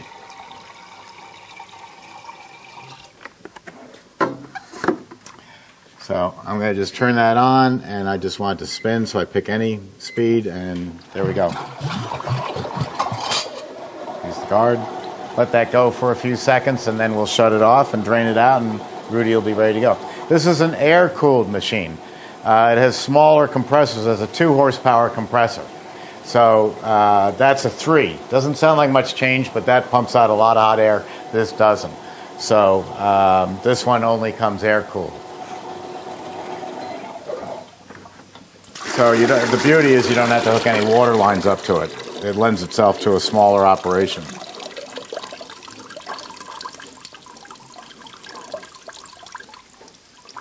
Rudy, what speed do you run on? High speed. High speed, Yeah, okay. homemade ice cream, yeah. Now you started with this machine, right? I started with this machine 2 years ago. And just bought a new one. I just bought a 24 quart now. So it's a little bit less time consuming than the CB350. Well, you're making twice as much product in the same amount of time. Yeah, yeah. So Rudy's success story is very much the same as many others. I'll put it down here. They started with a CB350, and then they grew the business and then moved up to a bigger machine. Yeah, I started about 2 years ago in Inverness. It's a little bit up north, 30 minutes from here.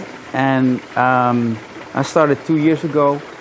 I came over from Belgium 3 years ago. It took me 8 months to get my visa done.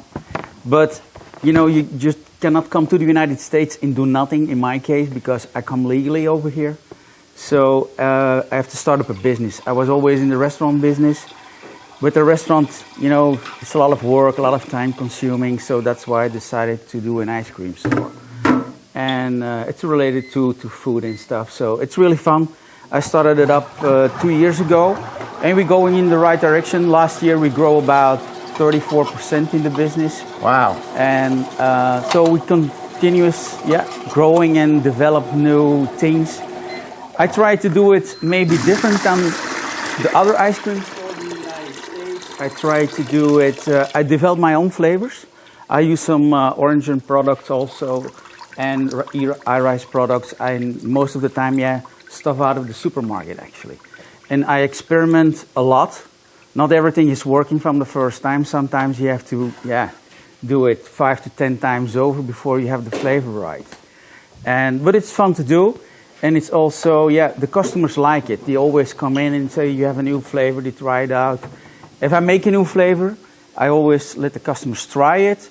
And if the customers like it, I keep making it all the time. So that's what I do. And one of my big successes in the store is the rum raisin. It's really simple actually. I use no flavoring, I use real rum. The rum that I use is the Myers rum. You can take every rum you want. If you like something else, you make it with that, you know. You can choose whatever you want, whatever you like. What I do, I take a package of raisins and just pour rum over it. But I let it sit almost a month before I use them. Actually, they're not raisins anymore, they're grapes again. You see, they're full of rum. And that's what the people like. So, and it's a big difference if you use a flavoring of rum or if you use a real rum. And also to blend the flavor into the ice cream, I take about 1/3 of the raisins I'm going to use in the batch. I put them in a food processor and I put the ice cream mix already in it and I blend it together. So the flavor is really blended into the ice cream. So I need about 3.5 quarts. You have 3.5 quarts I need about. All right, let me find a quart measure. Here we go. Oh yeah.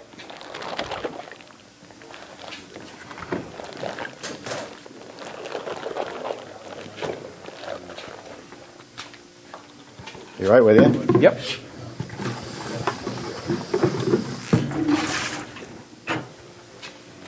Yep. There's 2 and there's 4. Yeah. 3.5. That's going to be just in the middle.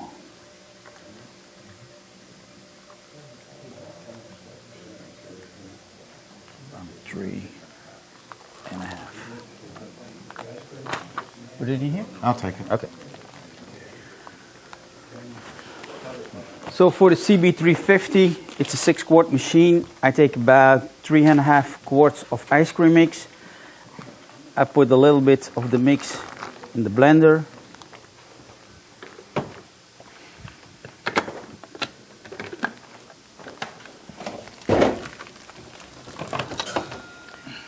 Oh, maybe I use the one on the bottom over here.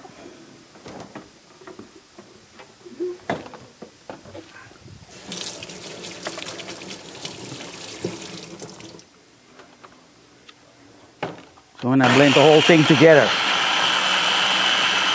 I do it really fine. So because this mix is gonna depend the flavor in the ice cream.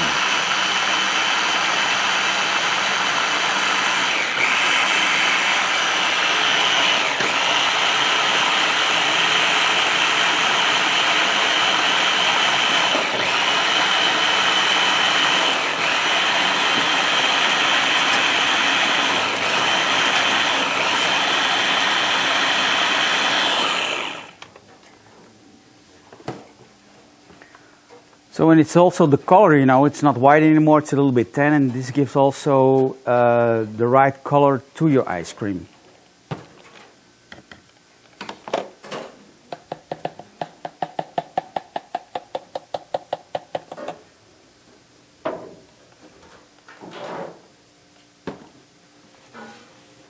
Is the machine ready, Steve? Ready to go. Yeah. All yours. It's closed, yeah. See, nobody trusts me. Rudy checked it too. Yeah, it happened to me also a lot of times, you know, that the valve is open, so... Yeah. That was a 10% butterfat or whatever. Yes. I don't know, this is the 10? 10% butterfat mix. Yeah. In the store I use always 14%.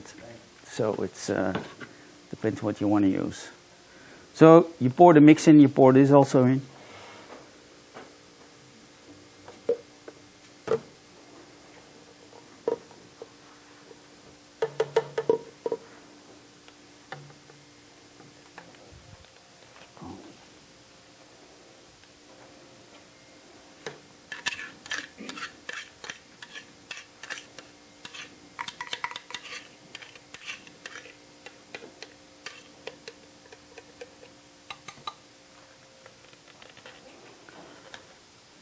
I wait with the whole raisins. I put them actually almost in on the end of the batch because first I let, because of the alcohol, if you pour it right away, those juice actually it's alcohol, then the ice cream doesn't freeze so well anymore. So, and we put also a little bit of vanilla into it. I use always vanilla in whatever ice cream I make. I use always a nice vanilla extract to do it. So, and I run it on the high speed, the homemade ice cream.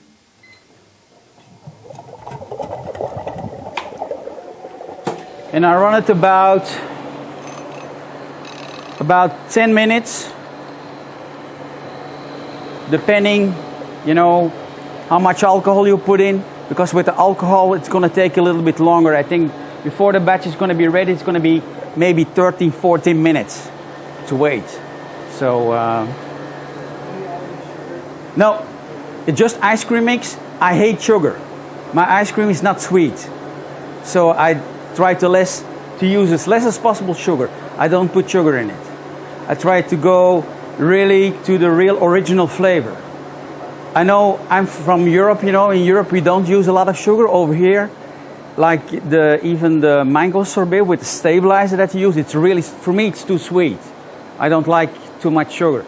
Actually, sugar is not good for your health, so I try to use as less sugar as possible over here.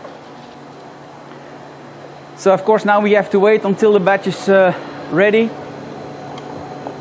You can see if you open the valve on the top, you know, how it's going to run, and the consistency is going to be right, yes or no.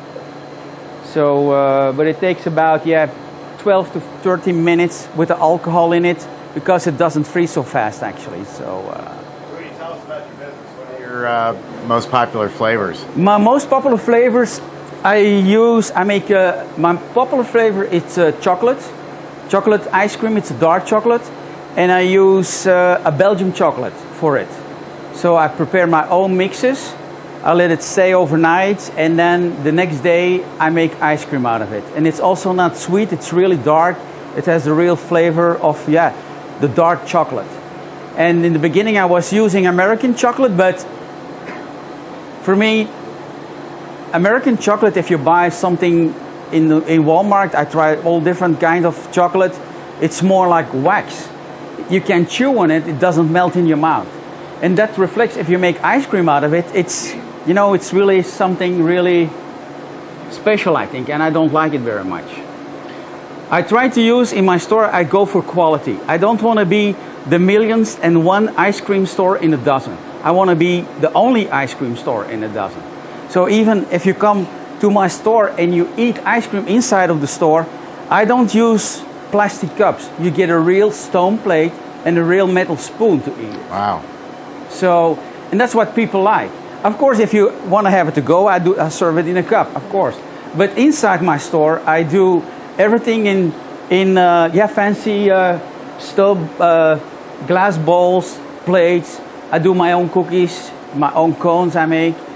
And one of the big successes is also, I'm from Belgium, and I make Belgian waffles, not the American Belgian waffles. So, and it's a big difference.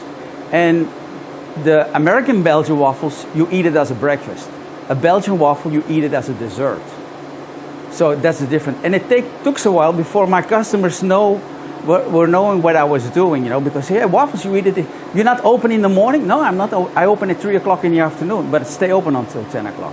And now my customers, because I have a local store, now they know what I'm doing and they appreciate it now. So I try to do a whole different kind of things than normally actually over here.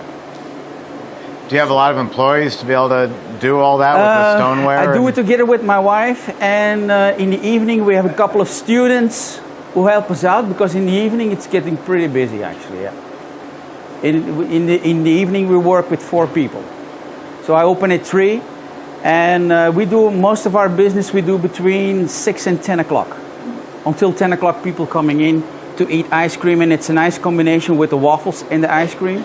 This waffle in particular, because we have 2 types of waffles. We have a Brussels waffle. It's from the capital of Belgium, and it's crispy on the outside and soft on the inside. And we have another waffle that comes from Liège. It's a French town in Belgium, and it's a waffle made out of a dough with pearl sugar inside. And we imported also the pearl sugar into the United States, because the pearl sugar has to melt and caramelize over the waffle. You can find pearl sugar also in the United States, but it's a different consistency and it doesn't work really well. We also use the original waffle irons from Belgium that you call the grid, with so many squares, because it also determines if you make your Liège waffle, if your grid is too big or too small, your sugar doesn't caramelize over the waffle and you get a complete different type of waffle. So, and that's why we make our combination with ice cream and also with the waffles, and we make a combo ice cream, whipped cream, and yeah, it's a different concept that we do actually, and it's working, so that's a good thing for the moment. Oh, sorry.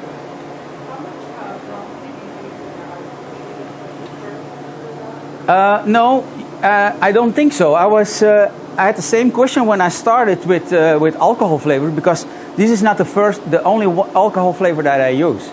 I called to the department of licensing for alcohol, and I asked him the question, can I use alcohol in my ice cream? They couldn't answer me. So I said, yeah, but I need an answer, but I'm going to do it. So they say, yeah, we have to do some research, and see what you can do and not can do. So, but I told him in advance, say, okay, if I cannot use alcohol in my ice cream, so you have to change the whole law about ice cream, because I'm going to use also a vanilla extract, and a vanilla extract is also alcohol. They didn't know it. So they called me back after 3 days. They say, yeah, you can do it as long that you process it in food and you eat it, it's okay.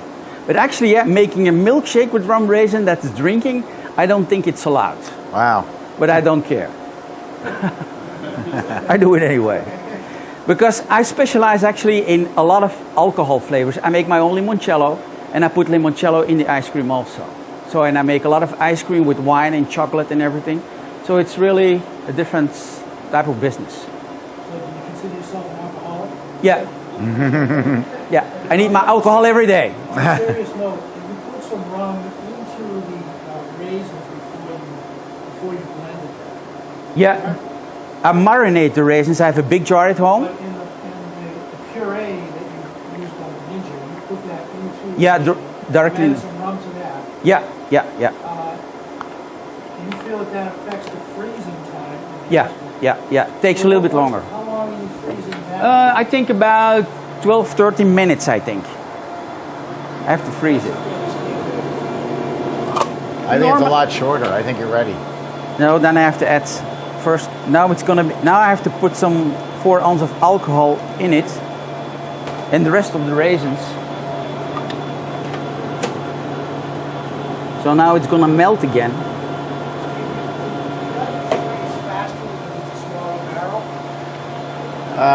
No, it freezes. It's all compressor size. It freezes the same time as that. But these are the only machines you can put alcohol in, and it'll make ice cream. The others, you have to add everything as it comes out because they don't have enough freezing power. The alcohol never freezes. It stays in suspension, but you're able to freeze all the other products.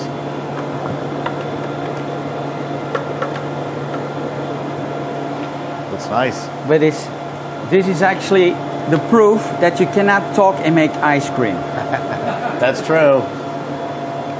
Because I waited a little bit too long to add the raisins in, but it's not a problem. We can always take some out. But Rudy knows the trick. If you wait too long, you can always take a little bit out, and it'll make a momentary hole in the where the ice cream is up top there, and it'll suck everything right back in. The real answer is pay attention to what you're doing. Pay attention to what you're doing. This is why we do not automate the machines. Oh, yeah. Ice cream making is no more automated than baking. When I watch Paula bake a cake, she sets the timer for 23 minutes, and then she doesn't take it out at 23 minutes. She comes over with a fork and sticks it in to see if it's ready. The fork is a guide. The timer is only to give you an approximation that I haven't been, 4 minutes or 40 minutes. Same thing with ice cream making. When people tell you, oh, it's all automated, they don't know anything about making ice cream. The worst thing can happen if you're making ice cream, you take a phone call, then your ice cream, it's ruined, yeah. But I think we can. And it's usually Steve Thompson going, Rudy, how you doing? Yeah. Paul, is she asleep? Okay, because I want to bring her in a little bit. Are you going to get the lunch? Huh?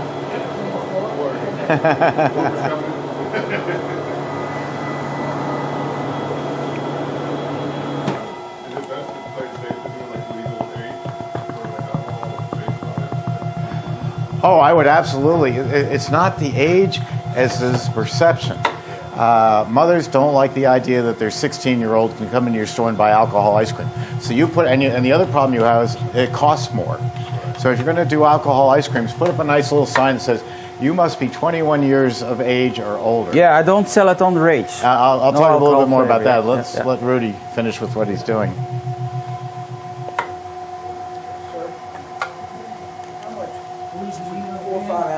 Yeah, perhaps because it's and if you full buy, rate. if you go to a bakery and buy a Baba rum, that's loaded with alcohol, and they've allowed those for years. A product called a Baba rum, that's a pastry, and it's just loaded with rum. Yeah.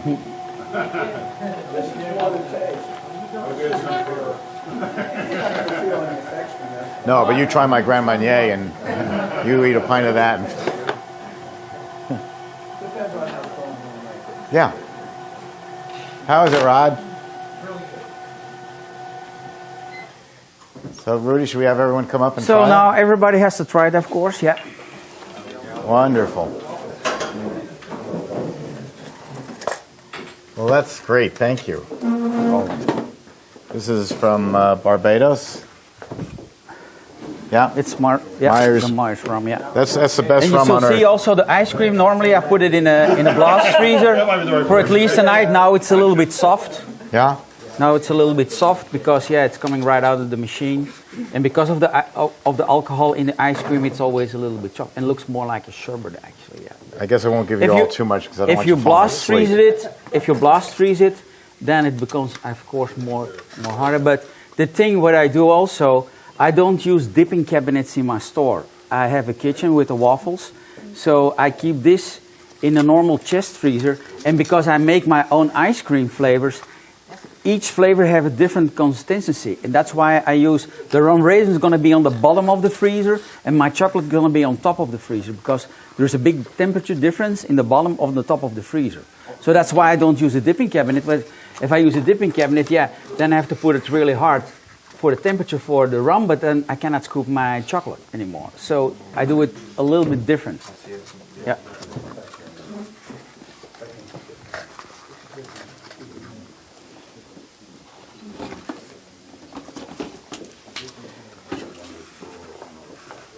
Now, on that signage about you must be 21 years of age, it not only does it make mothers happy that their kids aren't going to come in,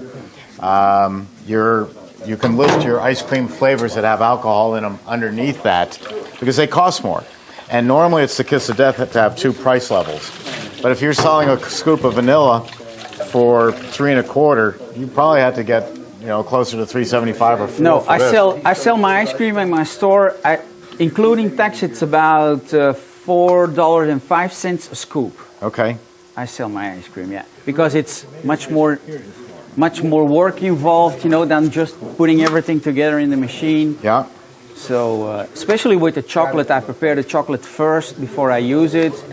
It involves a lot of more work.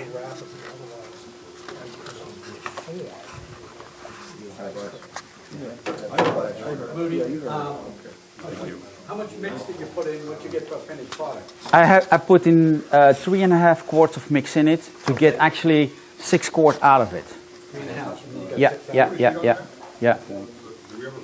I'll use it now. Help yourself.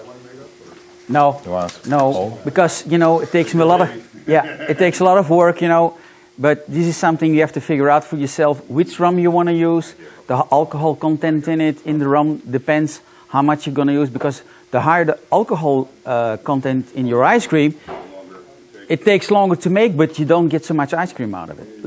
Let's say with my limoncello ice cream, the alcohol content is 151 proof. So if you put 3.5 quarts in, you don't get 6 quarts out. You only get 4 or 4.5 quarts out of it.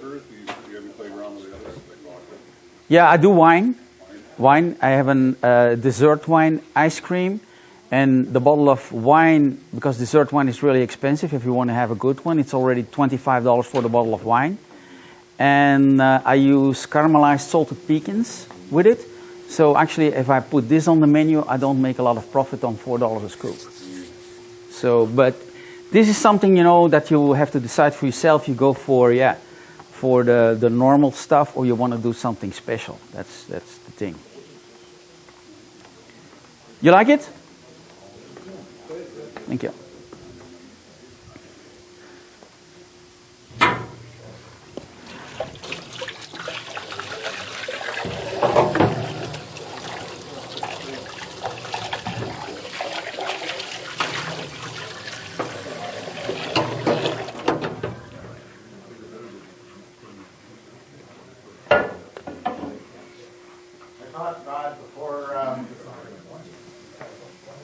Before lunch comes, we'd answer some questions and come up with some ideas. Anybody has any?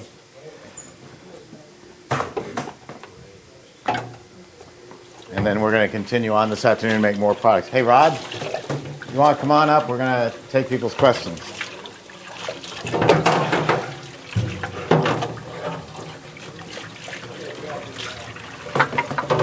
Rudy can sit up here with us, and the two of you sit next to each other. You take the center. And that way Rudy's mic will pick up. Well, Rudy, come on over, and we'll let people ask us questions. Jack? Hello, Yes, Jack. Steve. Let me know if you have any problem with Rudy's mic picking up Rod. I think between the two microphones, I think it'll get us. Will do, Steve. I have some questions here. All right, Rod, where were you on the night of the 13th? Never mind. So, Steve, before you get started, there was a Yes. question in the back for Charlene. She was asking about the butterfat that was used in Rudy's ice cream, which you used at 10%. And Yeah. you were discussing earlier, and I agree with this. that in the warmer weather, higher butterfat is really not the route to go. Now, Rudy uses a 14%, Yeah. and he's successful with that, but, you know, he wants to serve a really high-end gourmet type ice cream. So if that's what you want to, if that's what you're striving for, 14% is the way to go. Yep. But Steve's point that higher butterfat in warmer weather doesn't really work because the dairy solids kind of get stuck in the back of your throat. And by the time you eat a cup of ice cream, or God forbid, a pint, you're not feeling too good in the warm weather. So his point, like this time of year, you can use 14% down here. And I'm a big proponent of high butterfat ice cream. I grew up in that environment. I saw it develop over the years. But I agree that, you know, a lower butterfat in this warmer weather is the way to go. So Charlene was saying, they're in the islands, Anguilla? Anguilla. Anguilla. And she wanted to know what butterfat I would recommend. And I would recommend to her that lower butterfat, 10%, because it's always warm in the islands. Any comments on that, Steve? Ice cream needs to be in balance. I get a lot of phone calls of people who don't know, none of my customers know how to make ice cream when they start. And that's great. It gives us a very good basis, and I can help teach you from there and bring people in who can help teach you. But ice cream has got to be in balance, and it's three things. It's flavor, fat, and air content. And I get phone calls where someone says, I understand gelato is half air, and I want no air. Well, no air, I just smile and say, okay, great. Because no air can't exist. It can't exist in nature. If you agitate it any, it's going to take on some air. Someone says, I understand Haagen-Dazs is 16% butterfat. I want 30% butterfat. Well, too much is too much.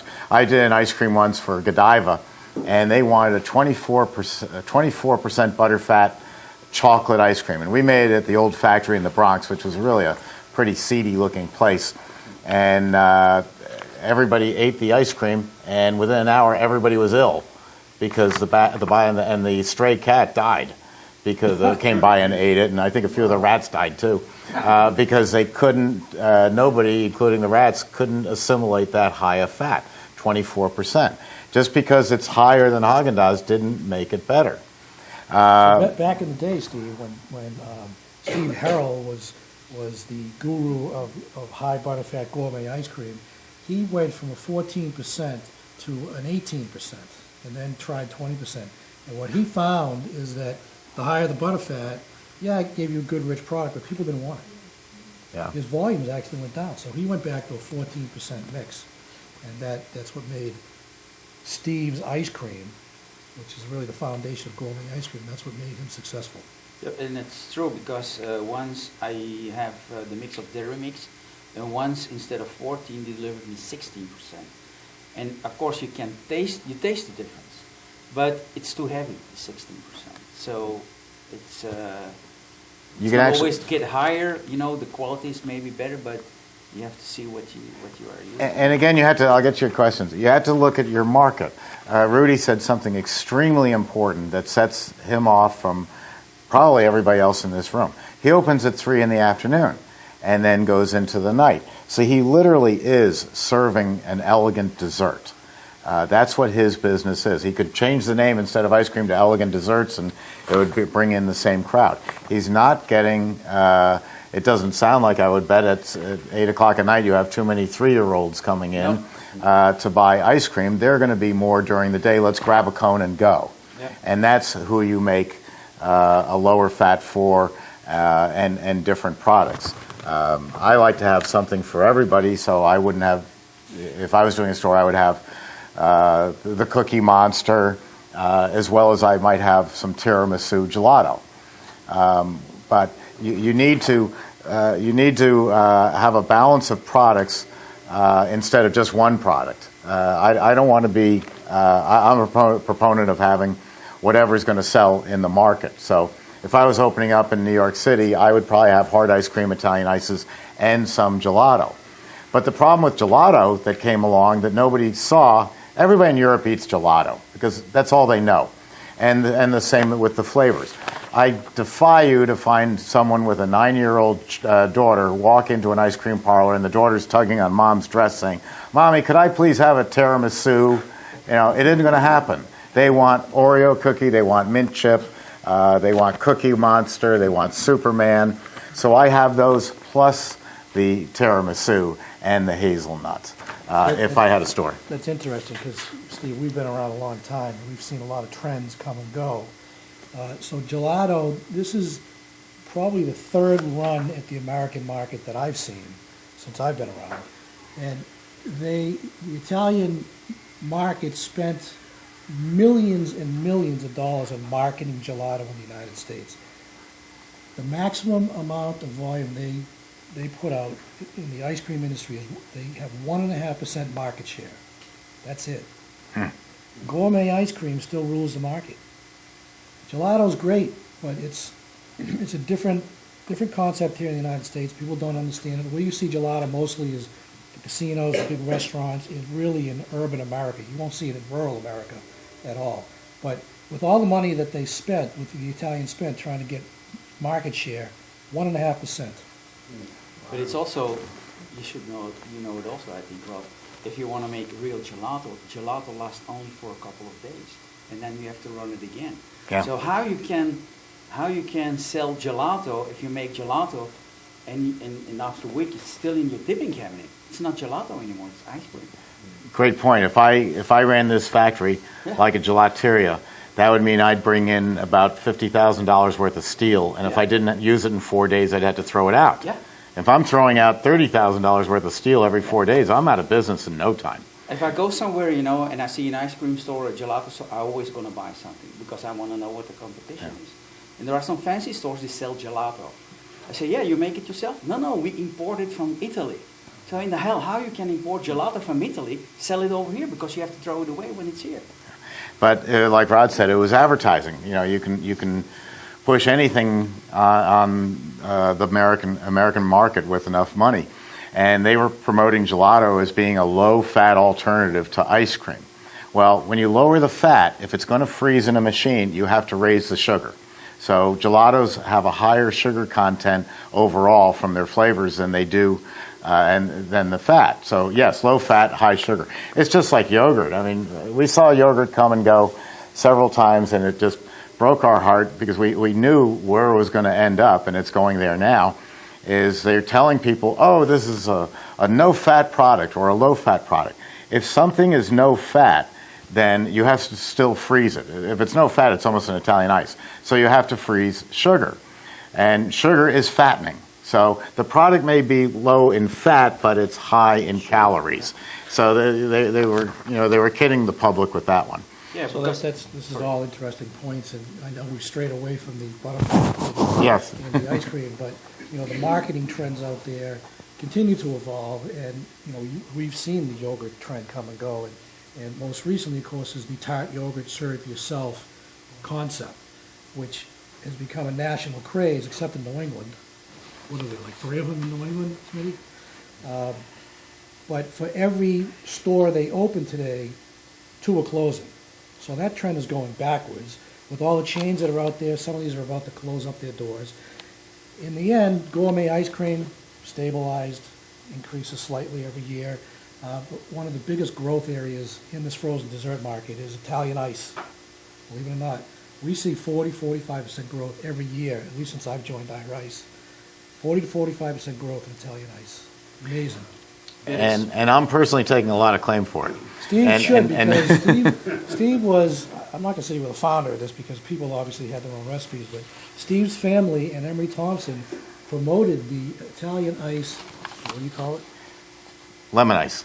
Lemon ice Yeah. concept in New York, specifically in Brooklyn.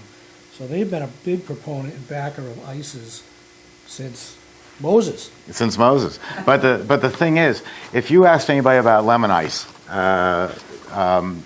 and you said, gee, I'd like to make that, I guarantee you what they would have said to you. If you went into Brooklyn, Bronx, Philadelphia, oh no, you can't make this. This recipe came from my great-great-grandfather in Genoa, Italy. Well, I'm his great-great-grandfather, and I've never been to Genoa, Italy. But that's where they got the formula from. There's parts of Brooklyn I'm afraid to go into now because I started making these tapes and spilled all the beans about how easy it was, and Rod did the same thing, showing people, yes, you can get into the ICES business.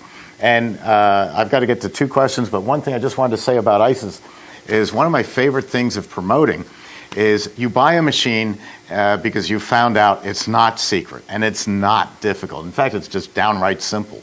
And you get a push cart and you start selling Italian ice. Well, here's the way to grow the business. For every one of you who bought a push cart and a machine or a truck and a machine, there are 20 other people within a 5-mile radius who say, boy, I'd like to get into the Italian ice business, but I don't have the money to do it. Their alternative is to go to one of my wholesale customers, Little Jimmy's, Rosati, Via Veneto, who will sell you a tub of ice for $25, and they'll show you that you can make a $135 profit off of that one tub. The problem is it's made up in Pennsylvania, it's made up in New Jersey, and you have to ship it down here to where you are, and shipping refrigerated product is very expensive.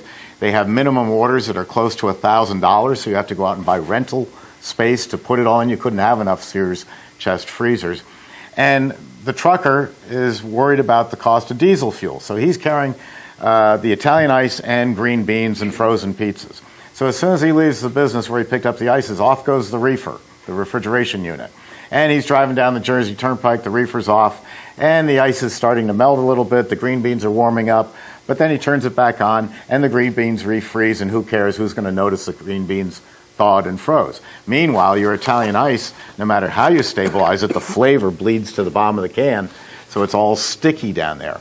So by the time you buy it, that's about a $78 per tub product from the wholesaler. Now, if I was in the Italian ice business and I had a CB350 and you came up to me and said, gee, I'd love to be in this business, I'm going to say, hey, great, I'll sell you all the tubs you want or as few tubs as you want for $25 a tub. You call me by Tuesday afternoon and tell me what you need. You can pick it up Friday afternoon, cash only. No credit cards, no promises, no net 30, no PayPal. You bring cash. $25 a tub. I'll sell you all the tubs you want. I got them in this big freezer down at 0 or 10 below, so you can put them in your igloo coolers and take them home to your pizza parlor or your push cart. And now I've got someone buying my ice and selling my ice out there besides me. I didn't have to buy a push cart. I don't have to run QuickBooks on the payroll. I don't have to hear, hey, boss, I know you said there's 90 portions in this tub, but I only got 56. Sorry. You know, he's stealing from you.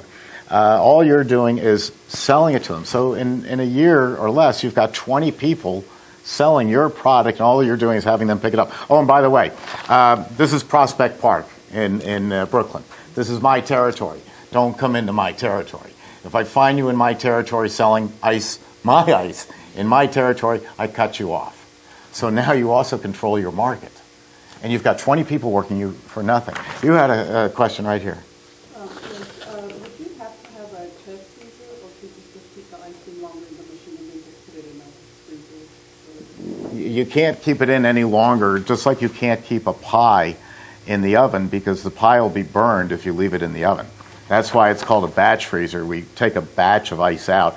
If we could call your oven at home a batch oven. We put a batch of steak in, or we put in a batch of tater tots or a pie, and when it's ready, we take the whole batch out.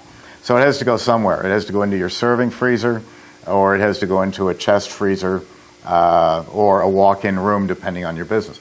Always start small. Buy my smaller machine, the CB350. Buy 2 Sears chest freezers for $500 each. The business grows, you get 20 guys or 20 people that you're selling product to. Now you're saying, you know what, we're doing about 700 gallons a week. We better buy a walk-in freezer. But you're doing 700 gallons a week. You've got so much money coming in, you can afford that walk-in freezer without even blinking. So start the business slow, work hard, and build it up. Like Rudy did. Yeah. Started with a CB350. CDB, and then just some freezers, and now I have about 10 of them. So So a little more information on the freezing. Once the product comes out of the batch freezer, for ice creams particularly, you need to put it into a flash freezer. You need to get that temperature down to 20 below zero as quickly as possible to reduce the ice crystallization. If you don't put it in a flash freezer, you just leave it in a regular cabinet like that and then put it out for dipping, those ice crystals will form and you'll get that watery crystalline note in every bite of your ice cream. Yeah. So if you're gonna make ice cream, you need a flash freezer. And you've heard Jeff in here say he doesn't use one, and you've heard Rudy say he doesn't use one. Well, the reason is they're making it today and selling it tonight. And that's fine. There's nothing wrong with that. But American businesses work on inventory. I like to use the example, there's Seven Seas ice cream parlor in Cape Cod. Now, Paula and I, Four Seas, and he's famous, if I can get the name right. And he's famous. He makes wonderful ice cream on Cape Cod. Now, we only may get up there, Paul and I, about every 4 or 5 years, but I can tell you right now, I can taste in my mind what his mint chip ice cream tastes like. It's spectacular. So when I get up there and I want my mint chip after 4 years, he's got to have it in inventory. He can't say, oh, I'm sorry, we ran out an hour ago. That's what they do in Italy with gelaterias. I'm sorry, we're out of tiramisu. Go to the guy down the street. Sure, fine. No brand loyalty whatsoever. But we build businesses where you have an inventory. So if I have 2 tubs in the dipping cabinet, I need 6 more back there. Because quite frankly, you don't want to be beholden to this machine all day long. You don't want to be standing here all day making ice cream.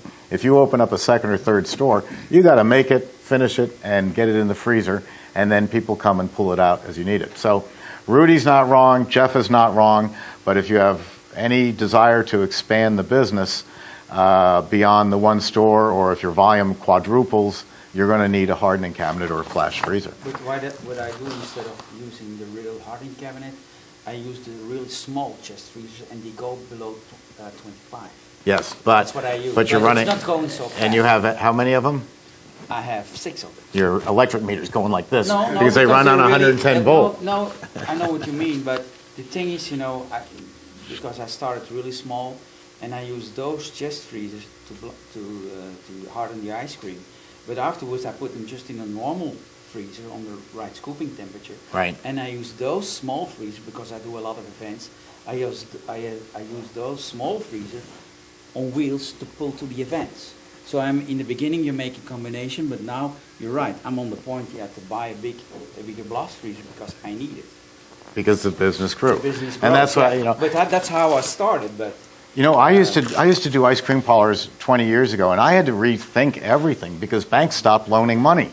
It used to be, you'd walk into a bank and say, I want to open an ice cream parlor, give me $150,000. Sure, sign here. Can you believe it? That's the way it was. It was so simple. You just got $150,000, everything you could possibly dream of, and that was your ice cream parlor. Nowadays, they only loan money to people who don't need it. If you're Donald Trump, we'll loan you all the money you want because you don't need it. But the rest of us can't get loans. The question here. I had 2 because you just brought up something else. Okay. What's the volume in a tub? You kept using that word. A tub, a good question. And one of the questions on here was the size of a tub. Let me grab a couple of tubs, and I'll show you. I have my real question.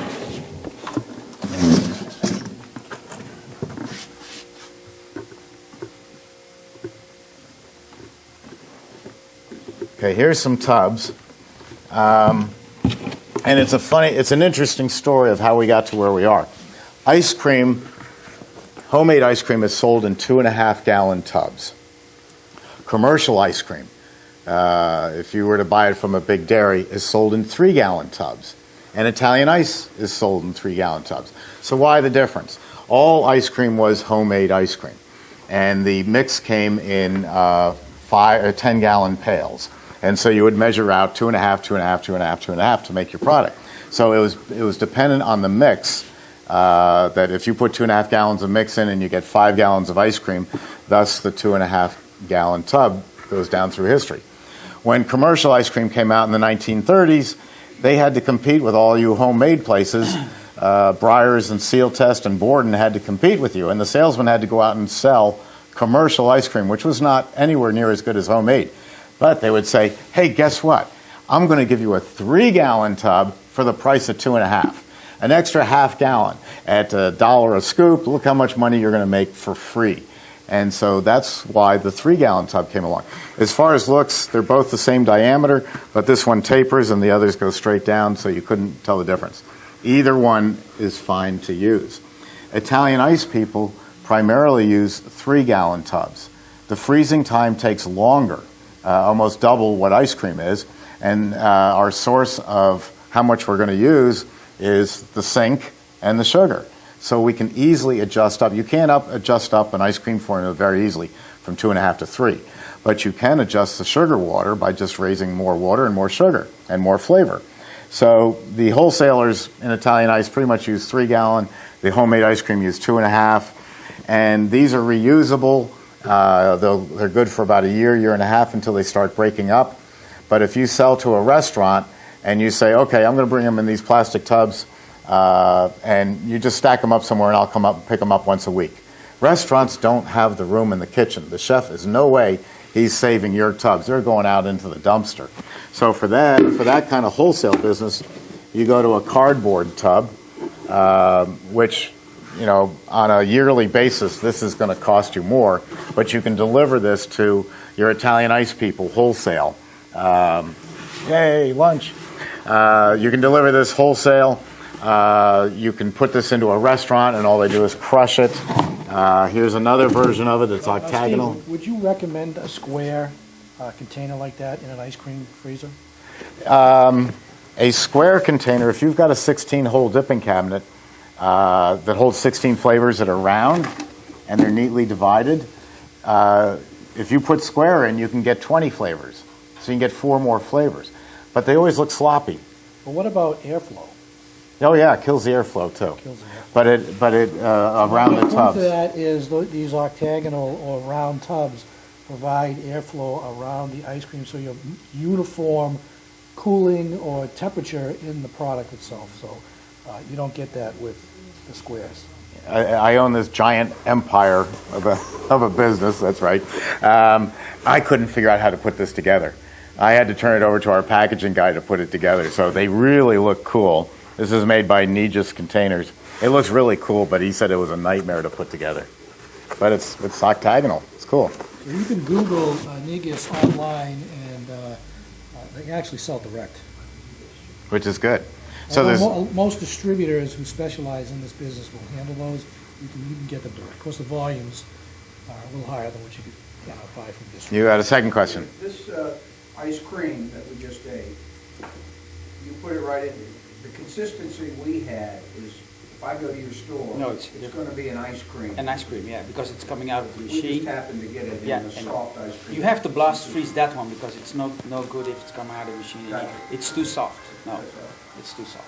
Thank you. Yeah. And the other thing about blast freezing is Italian ice. You know, you may not have caught that I said I may adjust the sugar on my formula because I hadn't made it in a while, and so I was going to play around with it. I would have tasted it because when you taste Italian ice, what you taste is what you get. When it's liquid, you can taste it and say, "Oh, that's horrible." And if you've done it for a while, you'll know what to do to correct it. But ice cream, the flavor doesn't bloom. It doesn't enhance until it's been frozen. Even if you just put it in a chest freezer, you got to give it at least 8 hours and better overnight before the whole flavor comes up. I've made ice cream for so many people, and they taste it out of the machine. And they go, he doesn't know what he's doing. It needs 3 times as much vanilla. Well, wait till tomorrow and see how strong that vanilla is. Is that true with ices too? Wait till tomorrow and eat that rum raisin. Yeah, oh yeah. Do your flavors with me. do your flavors get stronger, or do they for ices, or do they hold the same? They'll get stronger. Okay. Yeah. I got a question on the bucket though. Does it make a difference, a clear bucket versus a solid white bucket for stability or? Well, the clear buckets are going to be very expensive, and they're going to. I'll show you one. They look great in the beginning, but that happens too, though. Who in here has an established Look- ice cream? Look how cloudy they get. You- You two guys both have ice cream stores, ice cream parlors. What do you prefer for buckets? You're the veterans. Same thing, 3-gallon. Plastic Plastic? or fiber? I actually use both. I use some of the, like you said, if I'm selling it to somebody, I'll buy a case of the boxes because I'm never gonna get the buckets back.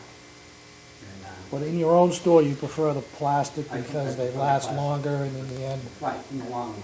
it's amortized down to Plus, pennies. but it takes you time to wash them out at the end of the day, and you sanitize them, and make sure they're clean, and you got kids involved doing that, you gotta kind of. You can get a dishwasher machine too if you're worried about that. You can get a dishwasher, you put 4 buckets in at a time.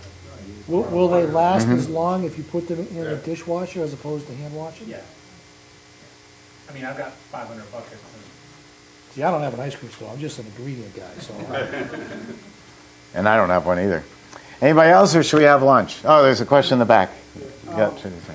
Like, your customers that have storefronts, is there a preference, if you have actual dipping cabinets and have used the chest freezers, is there an issue with customers? Yeah. Saying that they can't see the ice cream? Yeah, sometimes there is an issue, yeah.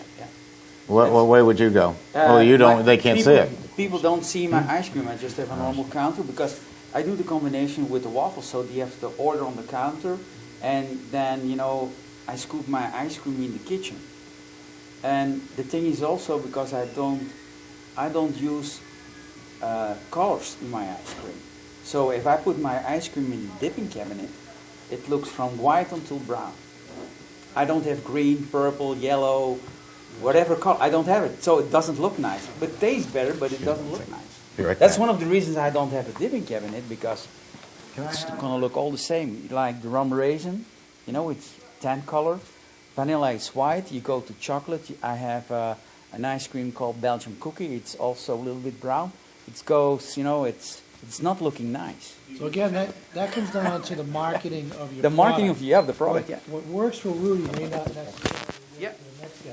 And if people can see your ice cream, people eat with their eyes. With the eyes, yeah. So that purple that he doesn't like, kids love that. Yeah. Blue, the number 2 selling Italian ice, or whatever, non-dairy food, is blue. Blue color, could be cotton candy, Yeah. could be blue raspberry.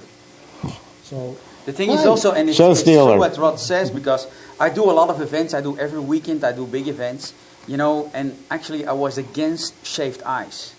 But if you do events and you don't have shaved ice, you go somewhere else. So 6 months ago, I bought a shaved ice machine, and sometimes I do more money in shaved ice than in ice cream, because that's a kid thing.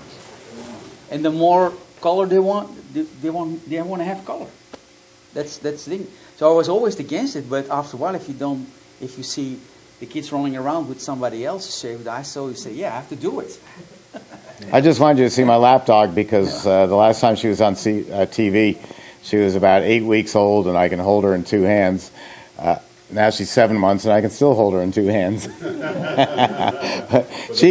She can be very wild and running around. This is Samantha Jane Thompson, and we call her Sammy, and she's taken over for Sadie Jane Thompson, who passed away this July. And she's doing a good job, but she's still a big puppy. And so a lot of energy. I weighed her this morning. She was 55 pounds. So anytime you call up, you can speak to a real Thompson, even this one. Is that $25 a tub just an arbitrary figure you brought in? Yes, it was. Yeah. Yeah. All right, we're gonna question get over here. Shaved ice and ice cream, when you do one of these Events? events, Yeah. you charge the same amount of money? No, I do. Oh, I have something. It's my aftershave or something. it's the rum raisin. Okay, it's the rum raisin, yeah. Okay. So Here we go, sweetie. no, I don't charge the same amount of money. It depends where you go on an event. You have really upscale events. I do a lot of drag races. You can sell your ice cream for $5 a scoop over there. You do a farmer's market, then you have to go down to $4. And I do the shaved ice. I do small, medium, and large, $3, $4, and $5.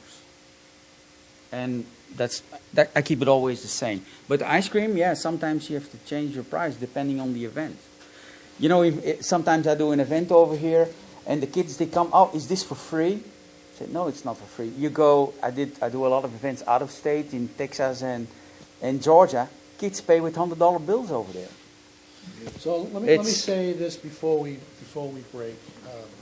You were talking about costs for a tub of I didn't think it could be $25, but but he was just. We get more in California. And I wanted to say this because I know that you have to leave. So that's what you would typically buy a tub of Italian ice for. So you put it in your cabinet and then dip it and sell it. Okay? The cost of what we just made there, the mango ice, okay, and this is a rough calculation, is about $14. $14 cost. That's your cost. And that was a tub. That includes correct? the mango water ice base and the sorbet base. There's no sugar in there. Those are the only two items. So we drew that out. We got about 2 gallons of finished product, roughly. Okay. 4-ounce servings. That's 66 servings. You sell it at roughly $4. That's $264 you made in that tub. It cost you $14 to make it. Not bad. That's a rough calculation. You made $10 at the $25 tub, almost. Mm-hmm. Right? I'm a proponent of making your own because then you have full control, and you're only limited by your own creativity. But you have full control of what you're doing. I agree. I like the Italian ice much more than a shaved ice because it's what's our slogan we're doing. It's in the product. The flavors in it, not Those are two entirely different products. Yeah, but shaved ice, snowballs. The shaved ice I do only on events because Yeah, I this got is it. something kids want to have. They wanna, and I also, I put my flavors. They can do their own flavors. I don't gonna interfere because I have a line of 20, 30 people. I'm not gonna put the flavor on. They have to do it themselves. Right. So it's a concept to do on an event. I don't do shaved ice in my store. No way. That's why I do wanted to Italian make it ice. non-dairy, Yeah. 'cause Yeah. you might have a husband Yeah. want ice, the other one the wife want dairy. Yeah, dairy this is product. just only an event type of business you have to have if you do an event.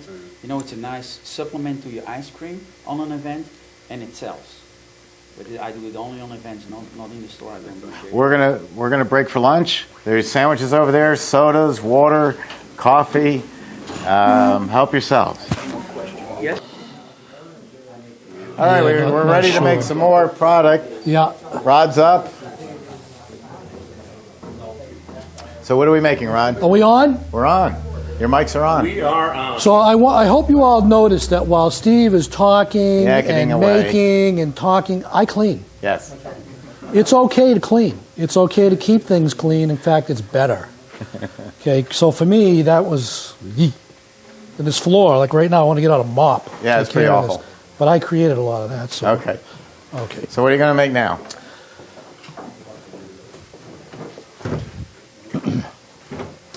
So we're going to make an orange ice. Okay, orange sorbet, orange ice, Philadelphia ice. What do you call it, Steve? Lemon ice. Orange lemon ice. Orange, we'll just call it orange ice, okay? So the recipe for this, 1 1/4 gallons of water, 2.5 pounds of sugar. I blended the sugar into the water already. So what I did that I noticed Steve didn't do, I put a little warm water in. I just find it helps to dissolve the sugar a little better. It still works with cold water, but for me, a quart of hot water and a quart of cold water, blend the sugar in that, and then pour it into the rest of it. Okay, this is the hard part for me because I'm old. And I closed the lid because I noticed that Steve didn't.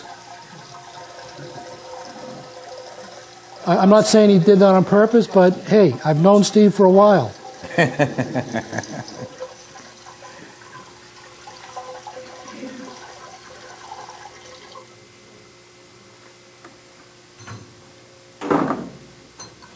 So I think this is pretty cool. You see this little emblem right here?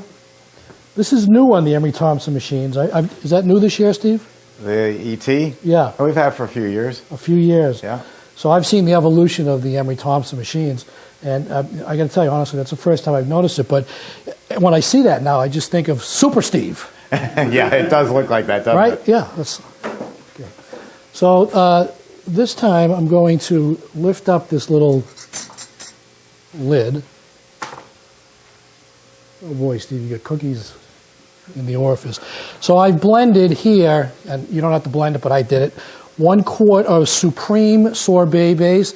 The difference between the Supreme sorbet base and the sorbet base that I used before is this has a higher level of stabilization. Okay, with this product, it requires using sugar to make ices and sorbets. The other sorbet base, not the Supreme, but the sorbet base, has a higher level of sweetener solids, so you don't need to add any sugar. That's why we add more of that product so we get the solids to a higher level. So the Supreme sorbet base, we added less stabilizer, 1 quart, and we're going to add 1 quart of water ice base. Okay?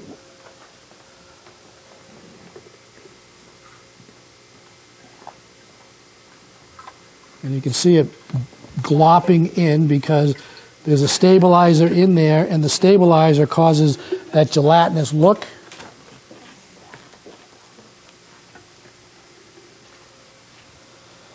Steve left me alone with his machine. He might be sorry. Okay, I'm going to add some citric acid. This is an 8-ounce bottle.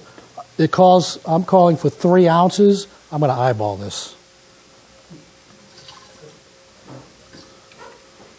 Close enough. Yes, in the back. You said you did the 1 quart water ice base. Correct. It's not the orange. Okay, so we call these flavor bases water ice bases. So this is orange cream water ice base, and yes, I added that, and I put it in a container that also had 1 quart of Supreme sorbet base.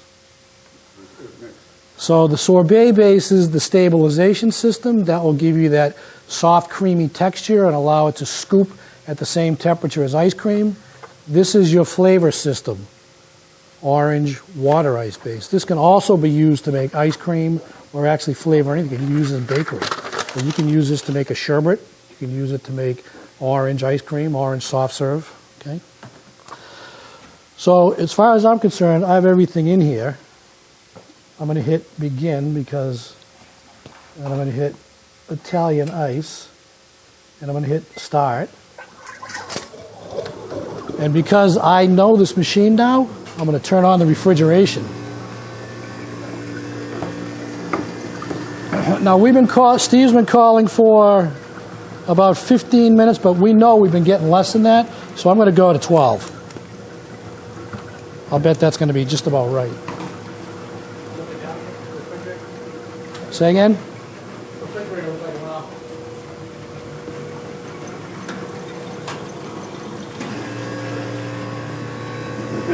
That man has his own ice cream store. He makes ice cream now, so he knows his equipment better than I do. I know flavors. Yeah. Okay, any questions at this point? Okay, so let's talk about flavors for a minute. So the word flavor is all-encompassing. You hear people say extracts, I use extracts. Well, an extract is a flavor, okay? But an extract has a legal standard of identity. It's an alcohol-based flavor. So if your flavor does not have alcohol in it, it's not an extract. So, for example, people say coffee extract. Well, you'd be hard put to find an actual coffee extract because it would have to have alcohol. Most coffee flavors are concentrated flavors that come from water, some form of coffee, whether it's the beans that are roasted or from powdered coffee. Okay, so we start with the term flavor, and everything that falls underneath that can use to be flavored ice cream, non-frozen desserts, bakery, candy, anything, okay? So a water ice base is a flavor base. A puree, a processed puree, not just pureed fruit, a processed puree is a flavor base. So there are butter pecan bases out there, there are egg bases out there are caramel bases, those are all flavor bases, okay? When someone says a base, it typically means that there are other things in there besides just a flavor. There's dairy solids, there's fruit solids, there's sweeteners, there's color. Okay? Then when you get into your flavors, there's different types of concentrated flavors. There's emulsions, which are concentrated flavor systems that have gums in them. Just like this has a gum in it, an emulsion would have a gum in it also. It could be a xanthan gum or a guar gum, and it just makes it a little thicker. Gums were developed for the bakery industry way back when Steve was around, when Steve was about 20 years old. Because bakers, in the old days, they didn't measure. They do now because flavors are much more pure and concentrated than they used to be. And they just throw the stuff in. It was easier to handle. If it was in emulsion form, a little thicker, they could handle it better. So an emulsion is a concentrated flavor. Okay? An extract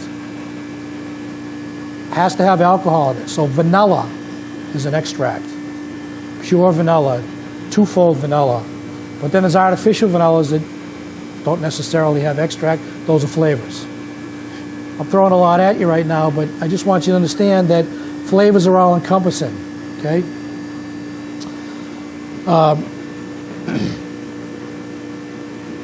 So iRice makes about 40 different types of water ice bases.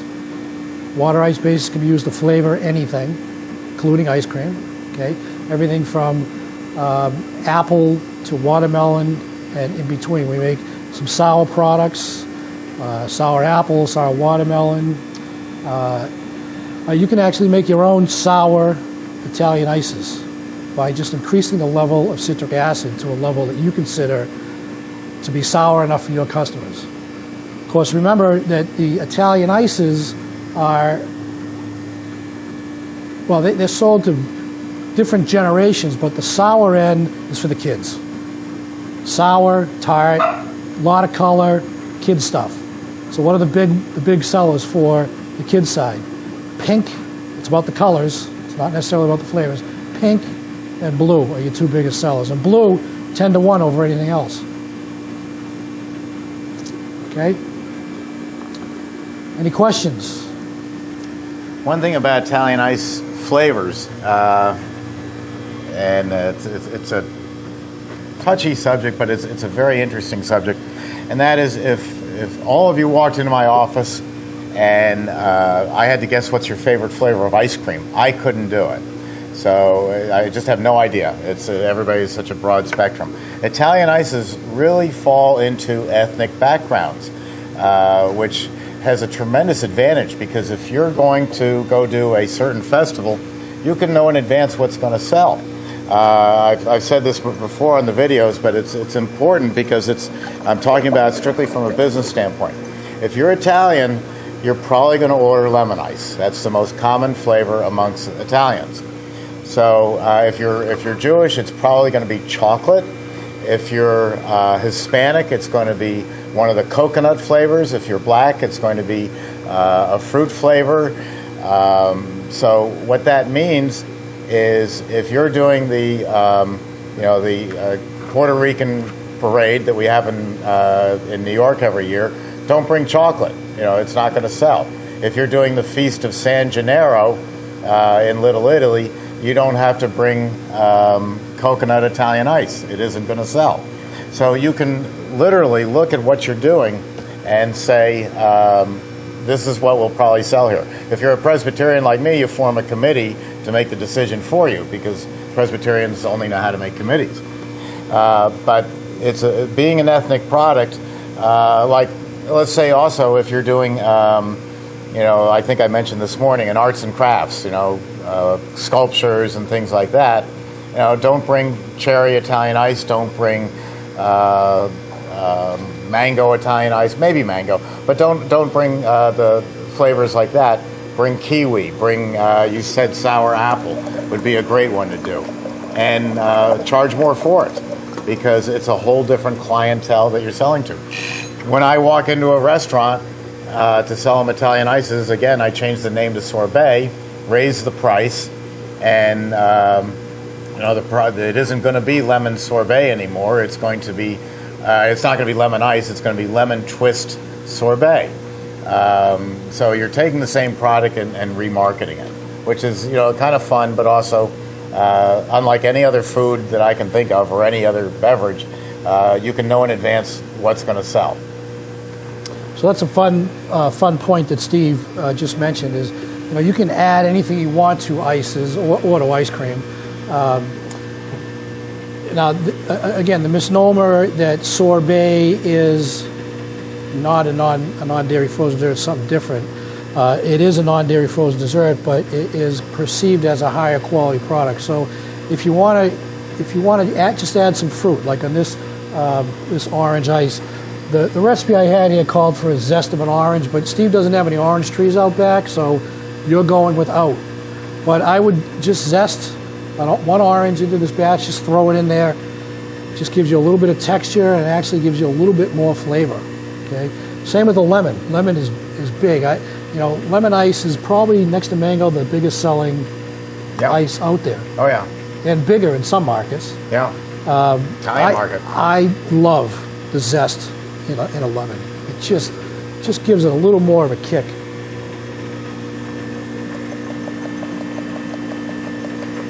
So if I didn't shut that refrigeration off, we'd be done, but we have about another minute here.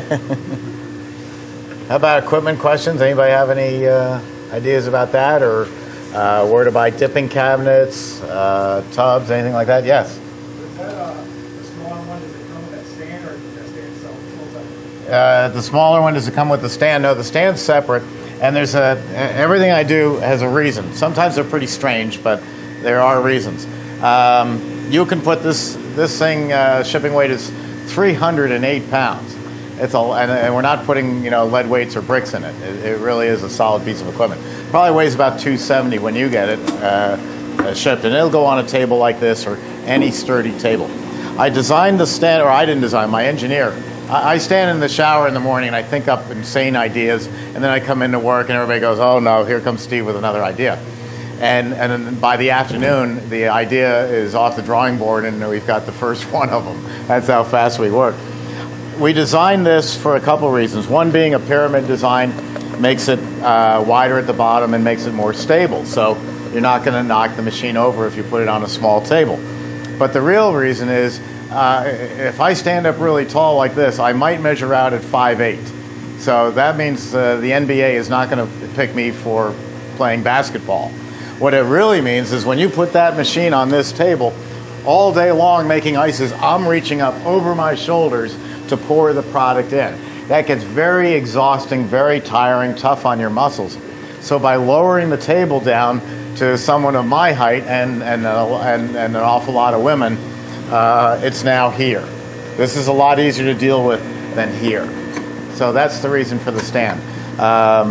It's $453. For $453, you can find a nice table. But if you want something that the machine will bolt down to, puts it at a very good working height, is on casters so you can move it around, it's ideal. So we sell a lot of them, but it's by no means a requirement. The shelf here is adjustable, so whether we're using a 3-gallon tub or the 6-quart gelato pan, it's ready. Take a look.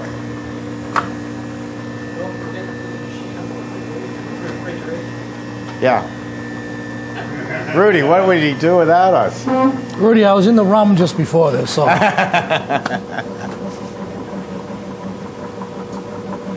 Beautiful looking product. Okay. I do not claim to be an ice cream maker. I just have the general foundation down. Well, you make good ices. That looks great. You all ready to come up and try it? See how they're not rushing up? This is what happens. Towards the afternoon, it's like, before this morning was, oh, good, we're going to have ice cream, we're going to have ices. Now it's like, oh, he's made something else. I'm getting exhausted. That's good. Is it? What did I say? Don't love your own product? Because you'll eat it all? Oh, you expect me to work? Might be a little too much Could you acid. grab me some more of these, please? Sure. I forgot. I do have a job here. All right, I'll tell you what, I'll give you a little smaller portions because we got 2 more to go.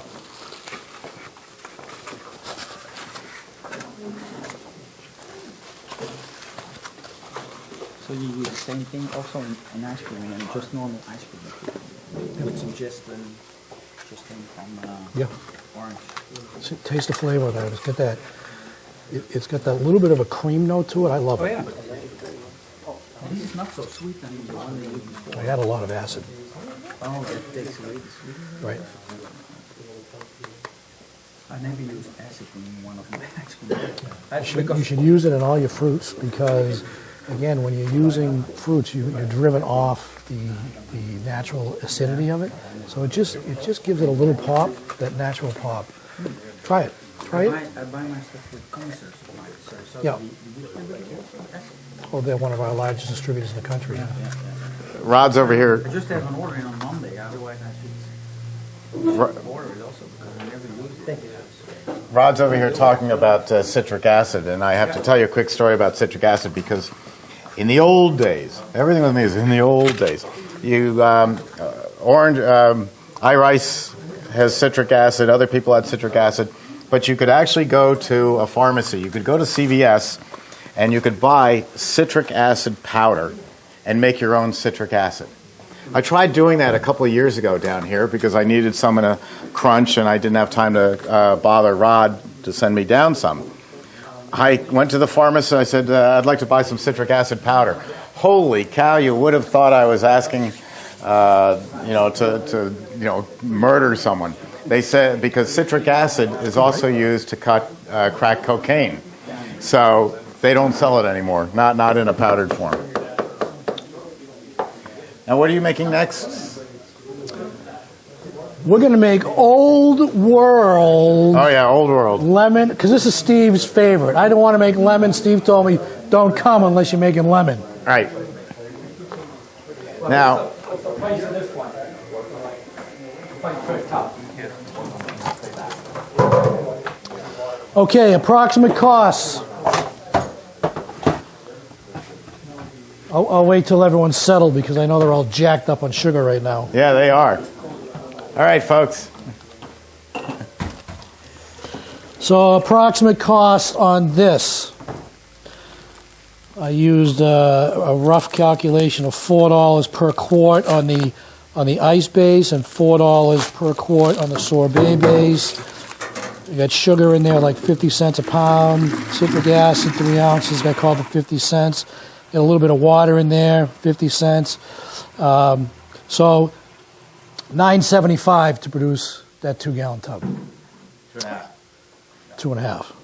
Okay. Now, we did something wrong that Rudy would know that we did wrong, but Rod and I don't do this every single day. We made the orange, and now we're going to make the lemon. That doesn't make sense. We should have made the lemon and then the orange, because the lemon is white and a light colored flavor. The orange is darker. After that, we could make cherry, and then we could make grape, because there's so little left in the machine that they're all different fruit flavors, and each one's going to cover over the next. So we wouldn't have to rinse out the machine like I am right now. We would have gone lemon to orange, cherry, grape, black raspberry, and then we would rinse the machine. Saves a little bit of time by planning a production like that. So you don't want to go from chocolate to vanilla because you're going to have to rinse the machine out. Or Rudy's rum raisin. When I clean that machine out, if I was going to make something else in that machine today, I would not only take that machine apart after his rum raisin, I would open it up and inspect it for raisins and then bring in the Pope to bless it, because you do not want to get a raisin in any other flavor of ice cream, because every New Yorker knows that's not a raisin, that's a bug. A bug got in their ice cream. So you can't afford to do that. So Sometimes I make rum raisin, I make butter pecan or cookies and cream, and there's a raisin in.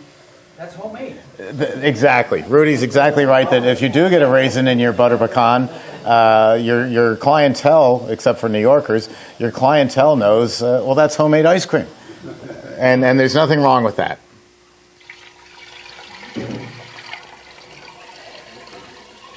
I mean, we're so bad that I had a salesman who taught me how to make ice cream, who worked for the company.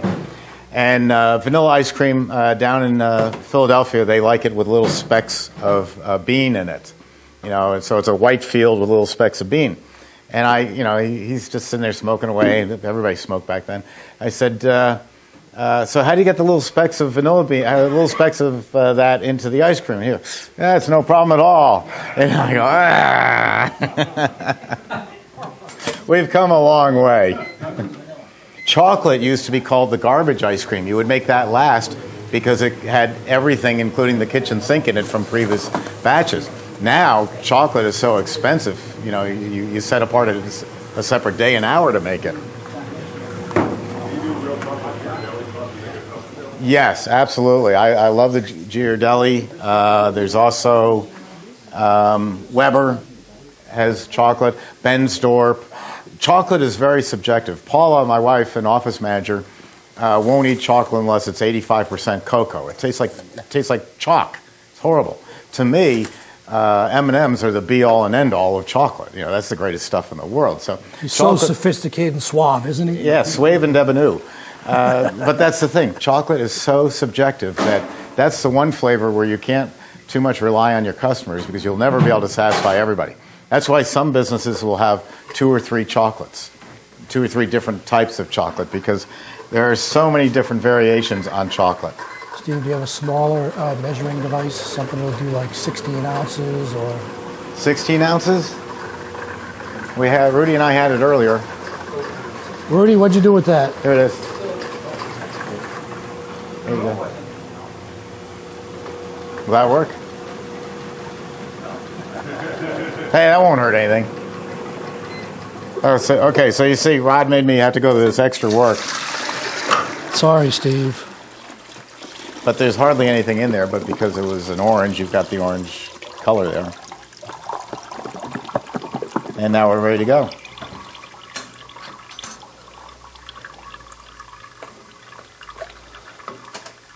Okay, so we're going to make a lemon ice using a third stabilizer. This is called Stabilize.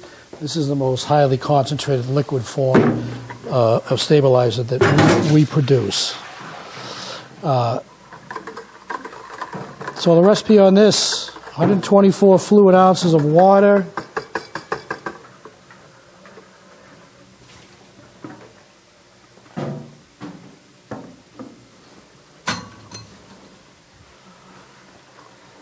2.75 pounds of sugar. That's 2 3/4 pounds of sugar. Okay, I did pretty good the last time. Let's see if I can get it all in there.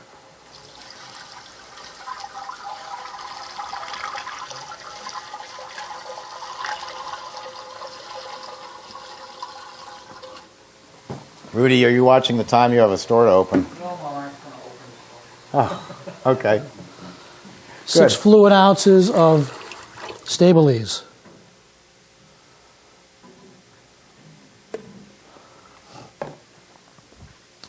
I'm going to use a lemon flavor, concentrated flavor. This is a lemon emulsion. Maybe I am. Oh boy.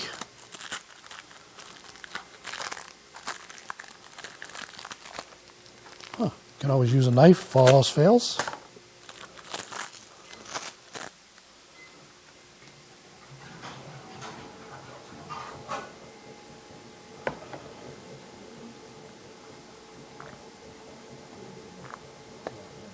And give this a shake.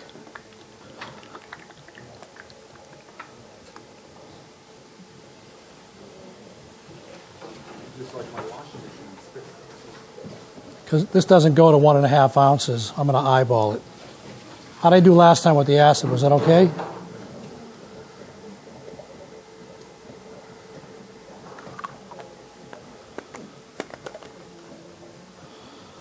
Same with the acid, 1.5 fluid ounces.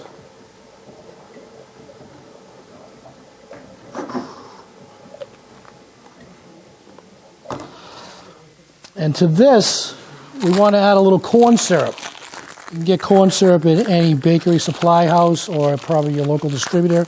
If you can't get a regular corn syrup from those places, you can use Karo syrup. Karo is the same as corn syrup. It's sold in the supermarket. Okay. And we want to add about 4 ounces of corn syrup. So the reason we're adding corn syrup to this is there's a lot of sugar, but there's nothing else to add solids to this. If we keep adding sugar, you're just going to get a crystallized finished product. So we remove a little bit of sugar and replace that with some corn syrup. That'll give you the nice creaminess that you wouldn't achieve if you were just using sugar in this. Because remember, when when we use a concentrated flavor like this, we're losing all of the solids that we get from the flavor bases and also from the stabilizer, because this is a very concentrated version, so you're not getting many solids from this either. So you have to build the solids back up to give yourself texture. Okay? So that's why we're adding some corn syrup to this.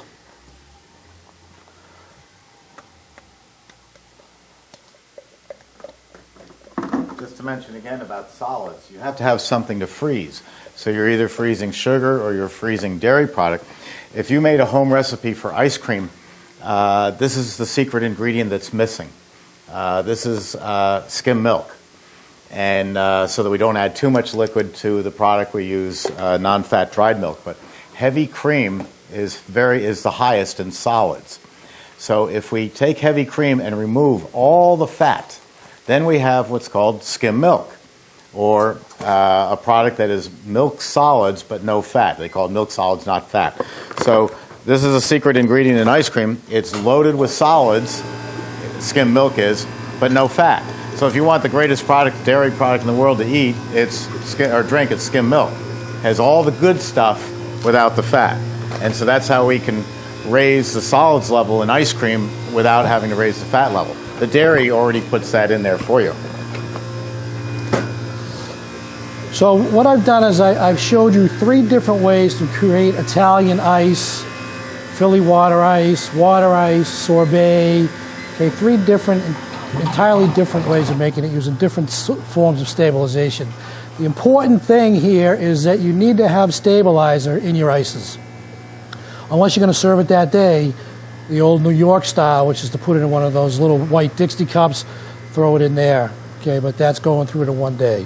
Okay, so the recipes that I have used today are all in the back of this, A Guide to Making Fine Desserts, okay, which is something that I wrote many, many years ago and turned it into an iRice brochure now. Okay, the Guide to Making Fine Desserts covers sanitizing and sterilizing your freezer, which Steve's gone over already, but the information's right in here. It includes freezing of the ice cream, the temperatures to bring it to, the types of overrun you can achieve. Again, the freezing of ice cream, the temperatures you should bring it to, handling the ingredients in an ice cream. For example, if you add citric acid, which I recommend it to be added to every fruit at different levels depending on the tartness of the fruit. If you add it too early into an orange ice cream, you might get some coagulation because that acid will act with the dairy solids. It will react, okay? So if you're going to add citric acid, I recommend adding that later in the run in ice cream. Not in Italian ice. You can add it any time because there's no dairy solids in ices, okay?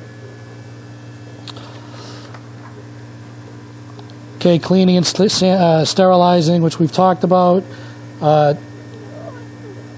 Time required for freezing ice cream 20 degrees in a hardening cabinet. The tempering of ice cream, temperature you should hold it at.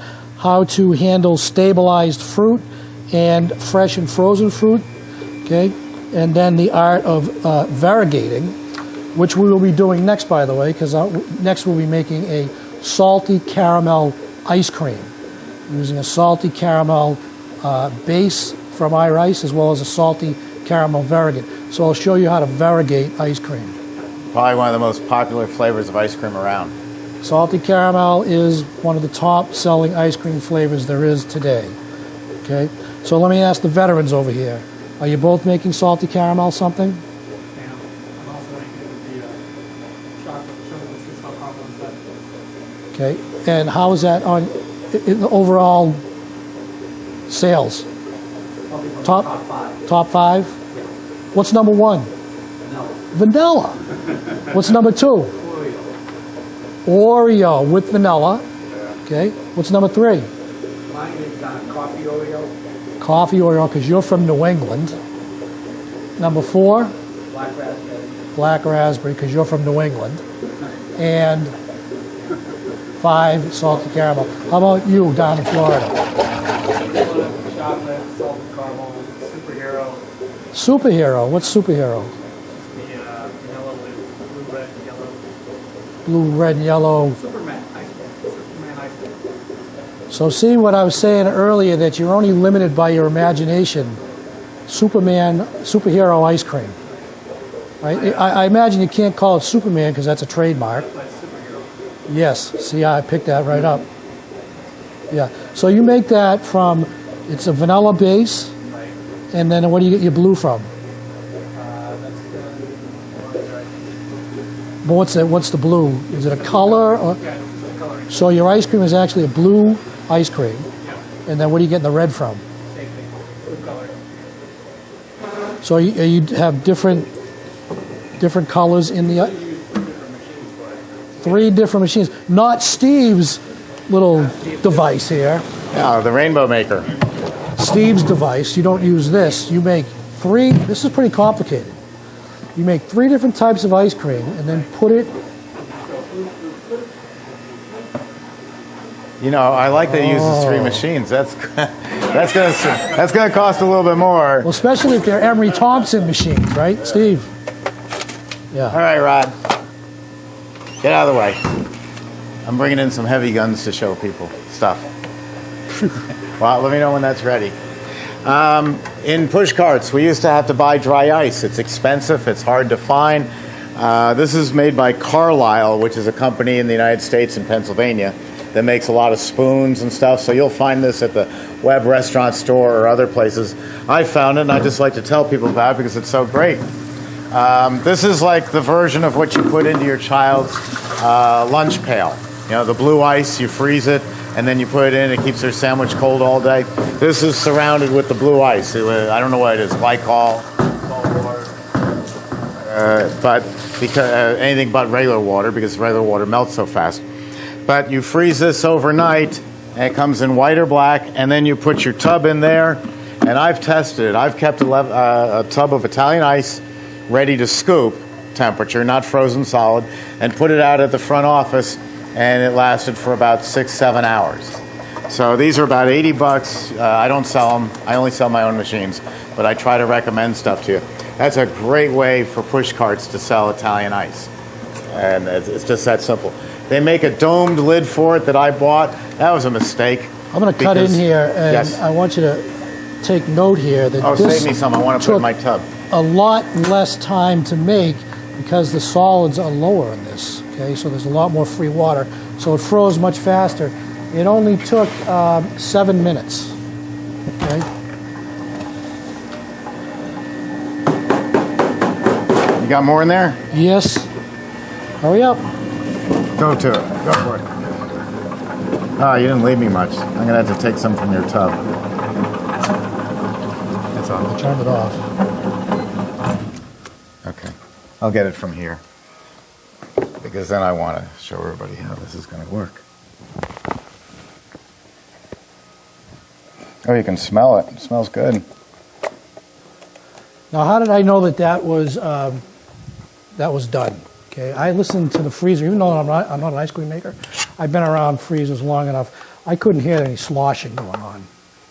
So for me, the sound that was in the machine just made me look inside there, and I recognized that there was mashed potatoes in the back. That froze in less time because the solids are much lower in that product. Okay. It'll get gummy. Yeah, I saw what you just did there. You gave her the...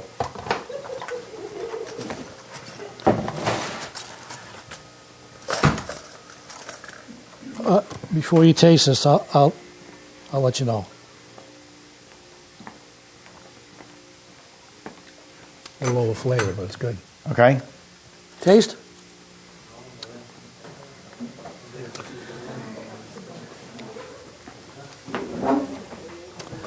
The acid level's perfect. The flavor's a little too much. We need a scoop, Steve. You want to Go ahead. No, you go ahead.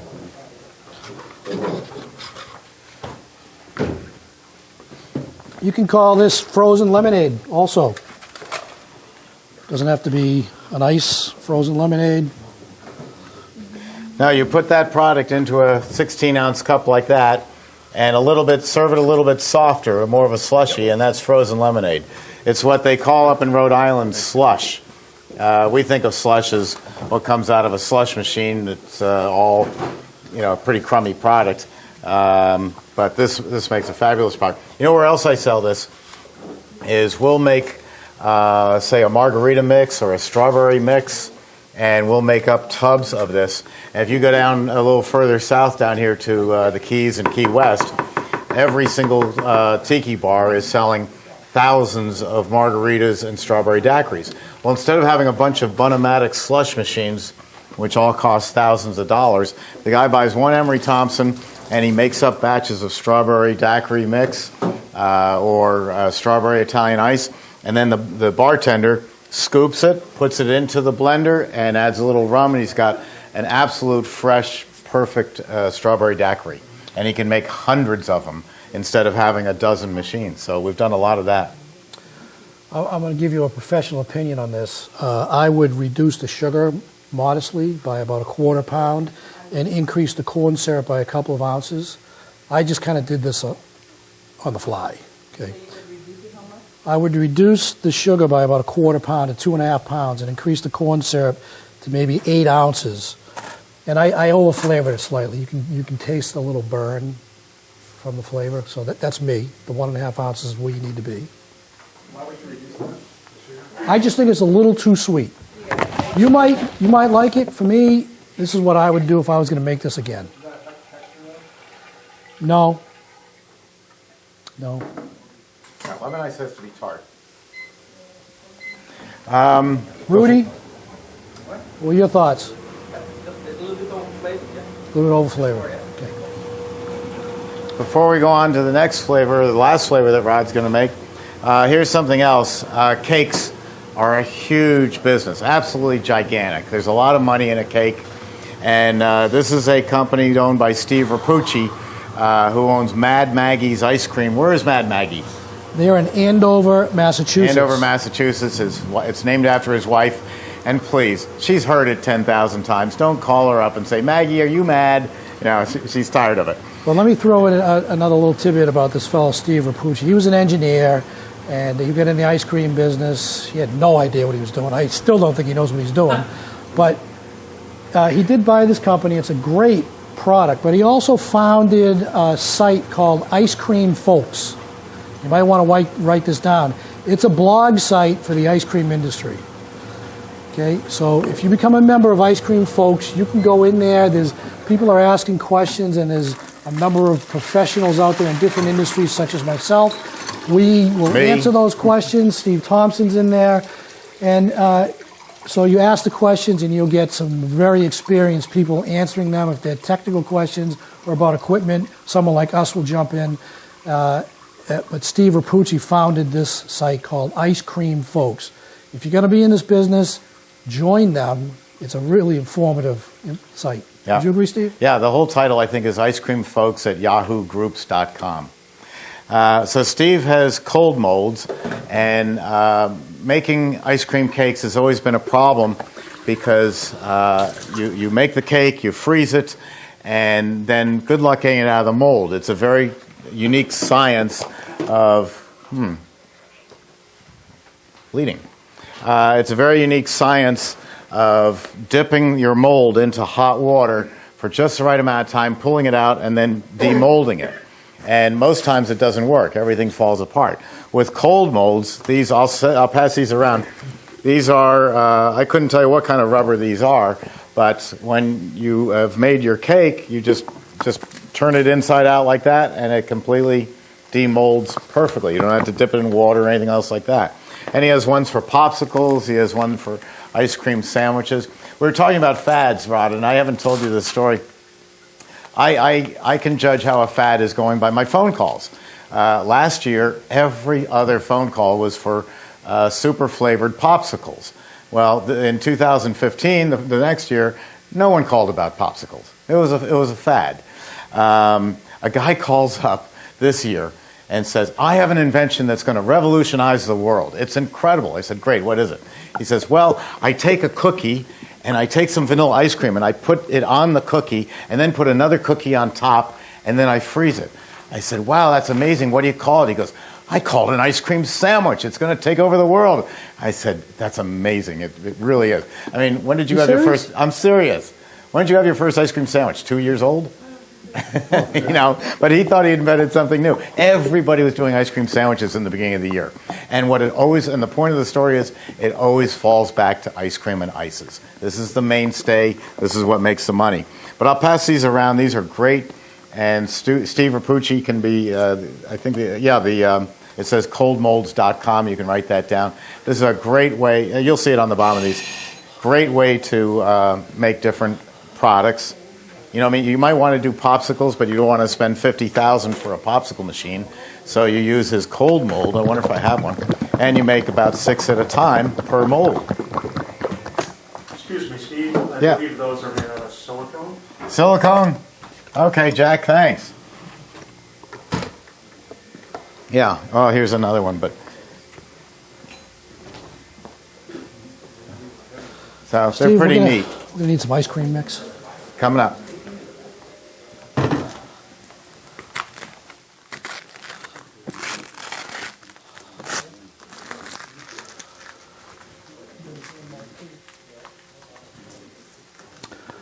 Okay, costs on that, the last ice that we made, the lemon ice, works out to be about $6.50 per tub. Here's something that I like to make, especially at holidays. It's nice to bring ice cream and give a gift. You know, guys get tired of getting the same old tie. This is a pumpkin pie, ice cream pumpkin pie that I made. And I bought the pumpkin pie filling, unsweetened from the supermarket. I mixed it with the ice cream mix. I added some little sugared pecan pieces. Thanks. And as it's coming out of the machine, you buy the Oreo cookie or Keebler pie crust, the pre-made pie crust. They come in Oreo, they come in graham cracker, anything you want. And all of a sudden you've got a whole pie. No, it's not. It's not lasagna. It's pumpkin. But the beauty here, speaking from a guy's standpoint, is we've had 1 or 2 slices at dinner, and our wife has cut us off, and it's 11 o'clock at night, and it's already been half cut into. So 11 o'clock at night, you can come along with a sharp knife, and you can just slice off about a half an inch, and nobody's going to notice. At 2 in the morning, another half an inch from the other side. Nobody will ever notice until it finally disappears. But, you could easily get $12, $14, $15 for this, and you can do them for any of the holidays or any flavor of ice cream that you want. And that's the pie filling, the crust right there. So it's another product that you can do with your batch freezer that sells well. Everybody has a birthday. You want to promote birthdays.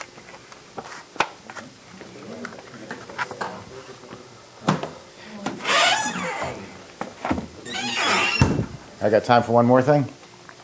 Got all the time in the world. You own this place. Oh, okay. The last thing is we do sell a book. I only promote stuff that's going to help your business.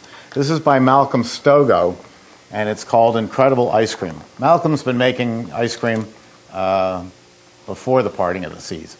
And he is considered one of the best ice cream makers in the world. And he's put together a bunch of books. This one's called Incredible Ice Cream. It's got over 300 recipes, ice cream, ices, gelato, sorbets, everything you can think of. One of the things and it tells you the whole formula, how to do it, and it breaks it down into the different size machines. What I really like about it is the appendix of equipment, everything that goes into an ice cream parlor. In the front of the book, he tells you what things do, what a tempering box does, what a hardening cabinet does, what a dipping cabinet does. And then in the back, he's got hundreds of us companies in here where you can buy the products. And unless he's used the product or I have used it or we've both used it and we like it, it doesn't get in here. And it tells you the address, the phone number, the whole works. So this is an excellent book. We sell it for, I think, $65. And, to me, it's a master's degree in ice cream. in one book. So I highly recommend it. We sell it. You can call us anytime for it. But when I teach these classes, when Rod's not here to help me, I pull my recipes right out of here. And so it's a great way to do it. You can open up to any page. Peanut butter ice cream. Ice cream mix, 2-fold vanilla extract, granulated peanuts, peanut butter variegate that you get from Rod. So it's that simple. And he tells you exactly how much to use. So definitely recommend that. And 300 recipes, it's a bargain. I'm not making a ton of money off this. I do it because I want you to be successful. When Rod and I started in the business, at least from my end, I was putting all the onus on Rod and other salesmen like himself. I'd sell a machine, and then the customer would say, by the way, how do I learn how to make ice cream? Don't worry about it. It's easy. You call up Rod Oranger. He'll tell you how to do it. And that's the way I ran the business. And then one day I woke up, and I don't mean to drag this on, but I was buying a new Chevy Tahoe, and I was trading in an old Chevy Tahoe. And guys like to buy cars. They're fun. So I'm buying the car, and I say, hey, it's got a different radio. It's got some different buttons on it. What do they do? And the salesman goes, don't worry about it. You're a guy. You'll figure it out. Well, he burst my bubble. Of course I can run a radio. But I wanted to know about the new features of my car. You know, we actually do sit in the garage and read the instruction book. This is how you start the engine. You know, turn this key, push this button. And he just burst the bubble. And I thought, you know what, that's what I'm doing. I'm not following through. Don't worry about it. It's easy to make ices.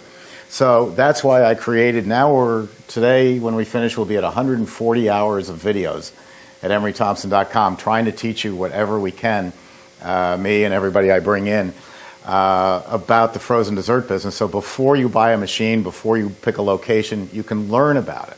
And that's what I like about this, is it's something you can rely on. It's got a lot of recipes in it. It's gonna, and the one thing I will say about Malcolm, and you'd agree because he's on Ice Cream Folks, he can tend to make something quite simple, more difficult. So Malcolm is a real purist. I called Steve a purist in the beginning, and I mean that with high regard. They both start from scratch. You know, they prefer to use vanilla beans. Well, Malcolm does. Steve, not me. Steve will use a good quality extract. Yeah. Malcolm, he'll only use cocoa powder. He'll make his butter pecan. He'll caramelize his own dairy solids. I mean, that's the extreme. That's a purist, and that's who Malcolm is. So when you're reading this, keep that in mind, that he's starting from the very foundation. Okay. People like us, we've done a lot of that work for you. Yeah. That's why we're here, and that's why there's. You know, iRice is one of many ingredient manufacturers out there. There's a reason for that. When you're in business, you got to be practical. I mean, we're at 111 years. When we hit 115, I'd like to make a gold-plated Emery Thompson batch freezer and sell it. But I know I'll only sell one to me because it's going to go for about $95,000 because it's gold-plated. Who's going to buy that? Doesn't make sense. Malcolm, a good example is peach ice cream. He says get 3 pounds of peaches, the dairy mix, and peach paste from Italy. Well, I don't even know what peach paste is, and I sure don't have it from Italy. So what I do is I add more peaches. And so I dumb down his recipe. But you're taking it a step simpler, is I can only make peach ice cream in August in New Jersey because that's when the peaches are in season.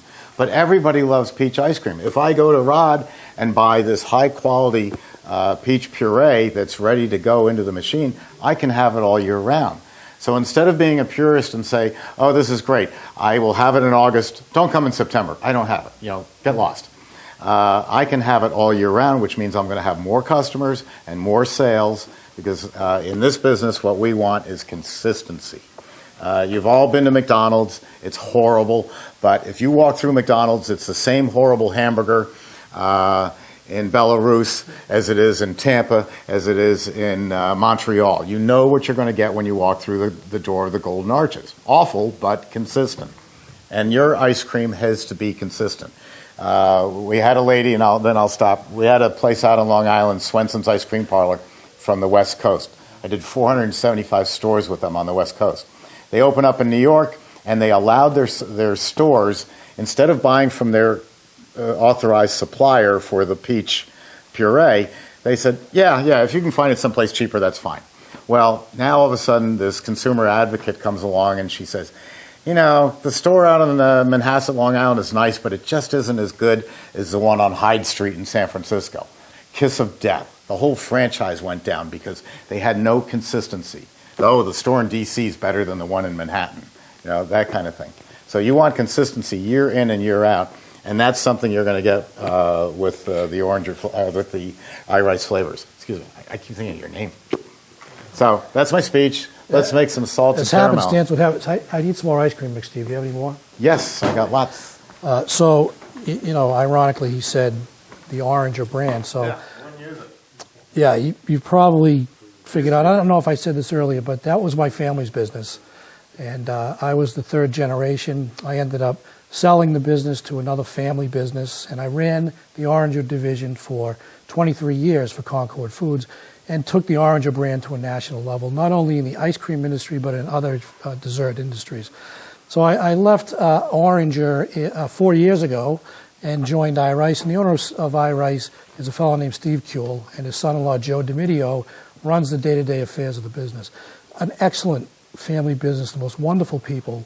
It's very difficult to walk away from your own family, your own brand, something that you spent your entire life building on a national level. And it was a struggle for me initially, but the fact that the Rice product is such a good quality, it made it easier for me to get to that next level. However, Rice was known for Italian ice products and bakery. We're big in bakery. We're known as the high-end bakery ingredient filling supplier in the country. But on the ice cream side, iRice had no presence. So in the last 4 years, I've developed an ice cream ingredient line for iRice. So for me, I couldn't go out there and make the Oranger quality, which is considered to be some of the best quality out there. I couldn't do that because then it's just me too, and who's going to buy me too? So I felt that I had to make something better. So I actually went back to old family recipes and the way that I knew products used to be made, and started developing products with more fruit, with more dairy solids, with more cocoa, with better flavors or higher level of flavors. And the feedback that I'm getting after 4 years is, Steve, I'll get him in a minute, is that I've succeeded. The product quality that we're producing is second to none in the industry, and that's the feedback we're getting, so I feel like I can say that. So what I'm going to make now is an ice cream with using a salty caramel base. I'm going to need that, Steve, because this is only 6 quarts. How much did you want? If you want to do just a half a batch? Well, it's a 10-quart machine. Oh, okay. So we'll just do this then. Yeah. And I'll cut that flavor back. Okay. Perfect. I can't add very well. So we're going to make a salty caramel ice cream using salty caramel base, which was developed as a water ice base to make salty caramel water ice.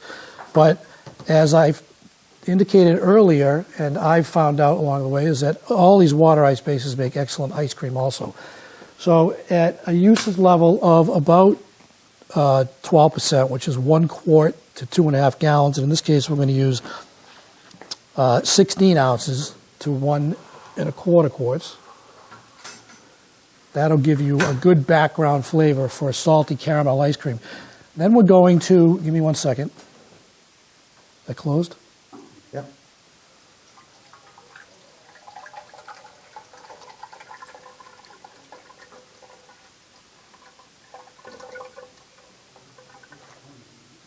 What's the recipe on this salty caramel when you gave us? What quantity are you going to make? 10 quarts, 12 quarts. Yeah, so I have it listed here as 2.5 gallons of mix. It's 1 1/4 quarts of mix, so it's going to be 16 ounces of flavor base. I get 28 in here. I'm going to eyeball it. How have I been doing on that?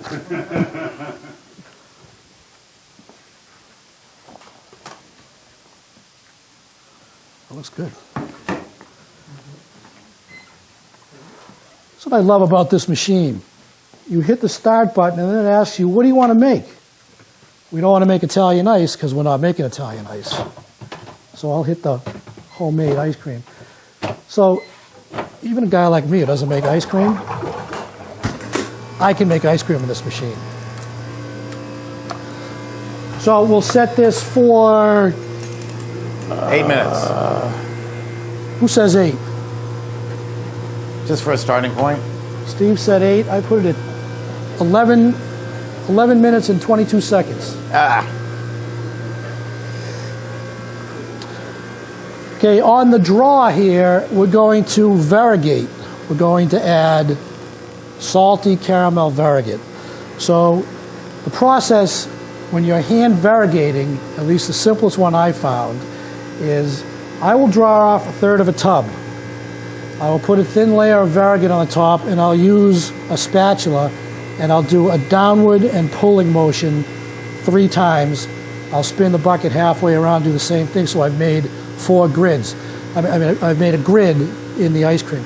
You don't want to do more than that because it'll just turn into a flavor system in the ice cream. You want to get some of that variegate to show. Okay? Then I'll pull off a second, third, and I'll do the same thing. I'm not the best at this because I don't make ice cream regularly, but it's a process that requires a little bit of speed, so we'll go as quickly as we can. Any questions at this point? You're all becoming experts today. Rudy has a question. This caramel base that you use, it's not a water ice base, it's an ice cream base. Well, again, we call a lot of our products water ice bases, but it is a product that's high in dairy solids. It's been caramelized, so it is a base for flavoring ice cream as well. Okay? Rod, once you open that, what's the shelf life of it? Refrigerated, a good 30 days. Okay. How about the Italian ice flavors, the bases, like the mango? Anything like that, once they've been opened under refrigeration, 30 days. Okay. So my stuff that you brought down in 2.5 years ago, it's time to use it? Well, it's funny, Steve. I was talking to some of our guests here, and they said, gee, the orange here doesn't look like the orange here. So I looked at the code date on it, and this was made in 2013. Yeah, a little old. We make a lemon water ice base that has it's made from lemon juice concentrate, lemon flavor. This one, 2010. Do you think it's fine wine? Steve is a wine connoisseur, as was just pointed out. So you wouldn't use them, huh? I wouldn't keep flavors that long, and anything over a year. Sometimes a flavor will last longer than that, but what happens is the flavor profile of that ingredient will dissipate. So it won't be as strong, so you really don't know what you're getting out of it. So any flavor you buy that is stored ambient, 1 year is the most. And this is anything but ambient around here. It's a little more. On the weekends, here. it gets up to 95 in here. Yeah. Folks, that's another reason as your business grows, and again, you don't have to do it right away, but when you're looking for a location, just have in the back of your mind, where could I put a freezer? A walk-in freezer or a walk-in refrigerator? Because here in Florida, it's hot. And so if I was able to buy large inventories to save money on shipping, if I had a walk-in refrigerator, it would be a real luxury to be able to put everything in there. Bags of nut pecans, chocolate chips. Sometimes these products go on sale, and it's a great way to do it. And then if you store it under refrigeration, it's so much better than leaving it out dry. You might not know, but it's just interesting to know because it'll come up at a cocktail party sometime. When they talk about listeria and what happened with Bluebell, who we put in business back in 1911, there was it really bugged me when the listeria thing first came out, because first thing you see is this pretty lady on TV standing next to a cow, and she's going, you got the microphone in front of the cow going, "Did Bessie poison you tonight?" Well, Bessie had nothing to do with it. It wasn't anything to do with the dairy. It wasn't anything to do with the equipment. Some employee left a bag of chocolate chips or pecans or something partially open. And the vermin, to use a polite term, the vermin got into it and they left behind some entrails. And that's where the listeria came from. It comes from animals. It doesn't come from animals like that, excrement. It doesn't come from bacteria. And I like Bluebell ice cream. I like their vanilla. It's very sweet, and it's all artificial as you can get. But sometimes I get tired of my own great stuff. But they had this happen to them 2 years prior in Ohio, and they didn't really get caught. They got a slap on the wrist, and they said, "Oh, we'll clean everything up." And so then comes the Texas operation, and they get shut down. Publix, our supermarkets down here are called Publix. They had rows and rows of Bluebell ice cream. They had to pull it all out. Everybody lost money. And guess what? The next day, a phone call comes, and Publix buys a CB350. They formulate all their own ice creams, and now it's all black containers with the Publix name on it. There is no Bluebell in the store whatsoever. Gone. Because they were lazy about the cleanliness in the store. How hard is it to clean up? And it can mean the existence of your business or going out of business. Anything else? Anybody? We're running towards low on time. Yeah. I saw where it says 36 DE corn. Is that the same? I've been asking that myself for a long time. I thought it was just corn syrup. What the hell is 36 DE? So DE stands for dextrose equivalent. It has to do with the amount of solids that are in the corn syrup.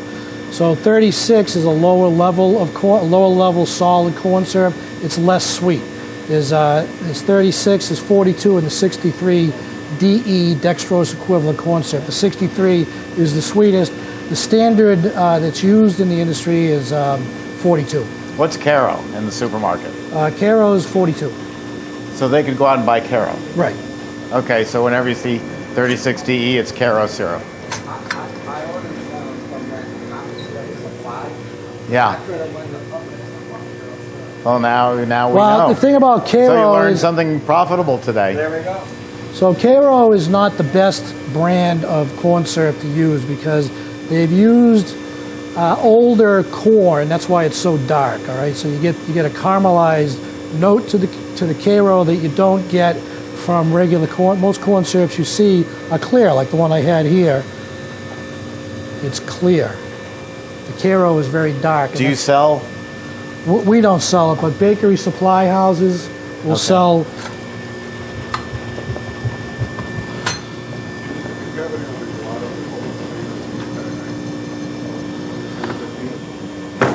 Okay, so I pulled off a third. I'm going to pour That was 7 some minutes, by Variegated the in way. here. I've turned off the freezer. Okay, downward sweeping motion, downward sweeping, and then come back the other way and do the same thing. Okay. I'm going to mess that up, Steve. Sorry. Okay, another third. Another way you can do this is get a pastry bag and fill it with the That's Variegated, and you an just easy way to squeeze do it in. You get a nice ribbon as you're squeezing it in. For years, I hated pastry bags because you get all that product in there, all sticky, and you're trying to wash the bag, and it's really tough. One day I was talking to a chef, and I was complaining about that. That's how boring I am. And he said, "You don't know anything, do you?" I said, "I guess not." And he grabbed the pastry bag with the tip down here. He grabbed it by the tip, turned it upside down, and rolled the bag inside out onto his arm and put his arm under the sink. Instead of having to go like this, he's got it inside out, and you're just washing it under the sink like that. I go, why didn't I think of that? So it makes it a lot easier.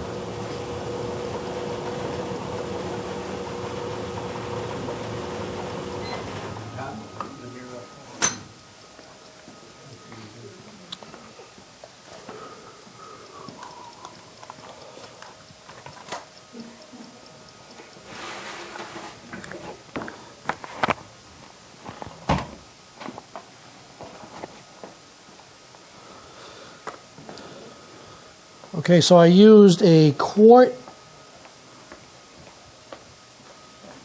I say about a quart of Variegated to 2.5 gallons of ice cream.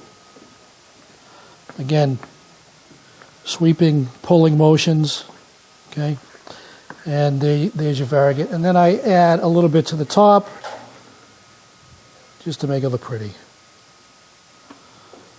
Okay, who wants some salty caramel ice cream? All right, and while you're here, He was quick on that one. while you're here, you can look at the my attempt at the rainbow. It needs more hardening, but you can see, since it's stainless steel instead of cardboard, it's just going to slide right out. So I'm just going to pull that straight out like that, and there you go, 3 flavors. So now you can do your rainbow without buying 3 machines. So maybe you shouldn't buy this.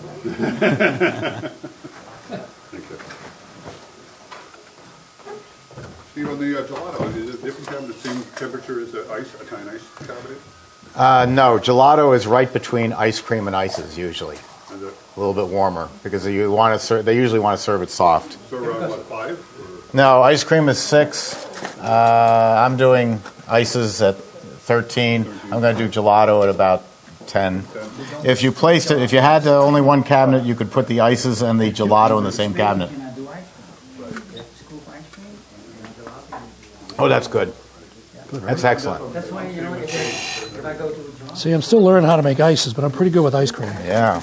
Okay, I'm taking a second spoon for a second taste.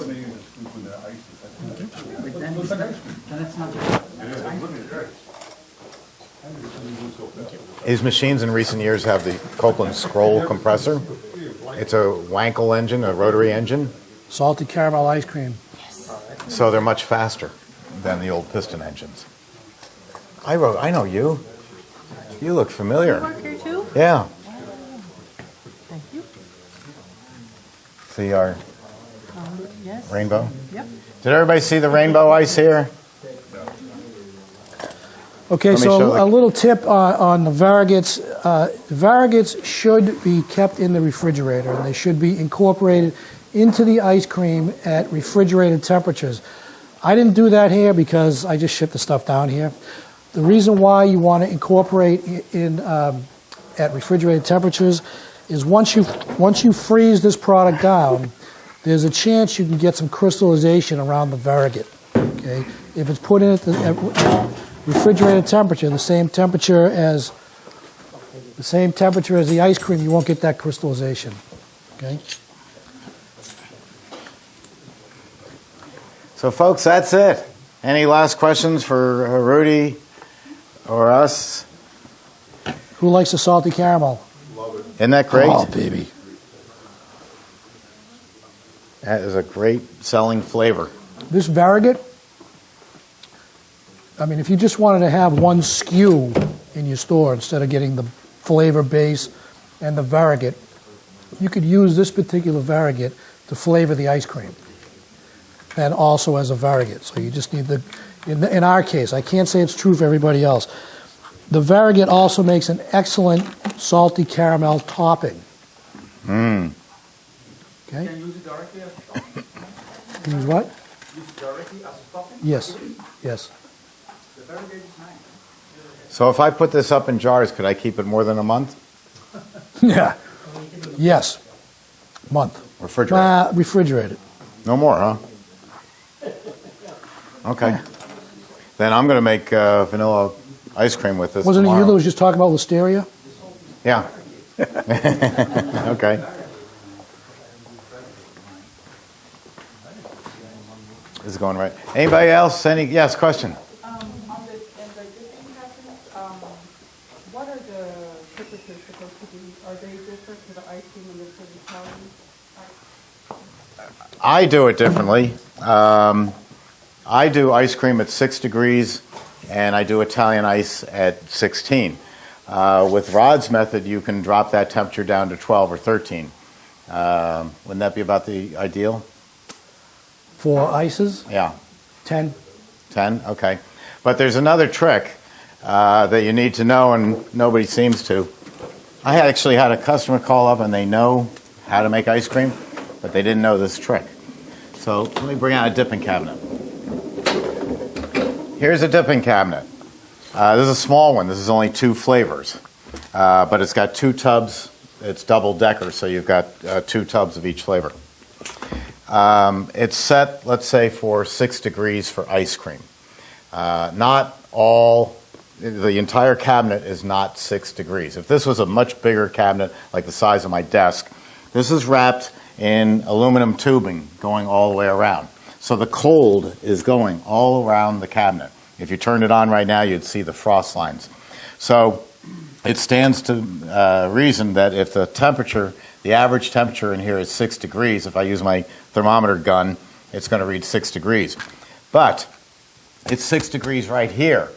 But in the corner here, that tub is being hit by 2 corners of refrigeration. So this might be 4 degrees in the corner because there's double the amount of refrigeration in the corners than what's in the center. So it's not all even. So what do you do about that? And you go into an ice cream parlor, and I can tell you this won't happen at Rudy's place. You go into an ice cream parlor, and the server's scooping strawberry just fine, and they're or it's even a little soupy, and they're struggling with the vanilla. They're like that, trying to scoop it. They don't understand this basic principle that this is all wrapped in refrigeration. The higher the sugar content, the softer the product's going to be. Strawberry is going to run softer than vanilla. So with that knowledge, put the strawberry in the corner because it's got higher sugar, it tends to run soft. Let's give the strawberry more refrigeration. Let's put the vanilla or the coffee in the center where it's going to get the normal refrigeration. Now they're both going to scoop exactly the same. It's just that simple, but nobody knows that. And we didn't charge you for it. So that's important. There's just no reason to be struggling scooping an ice cream.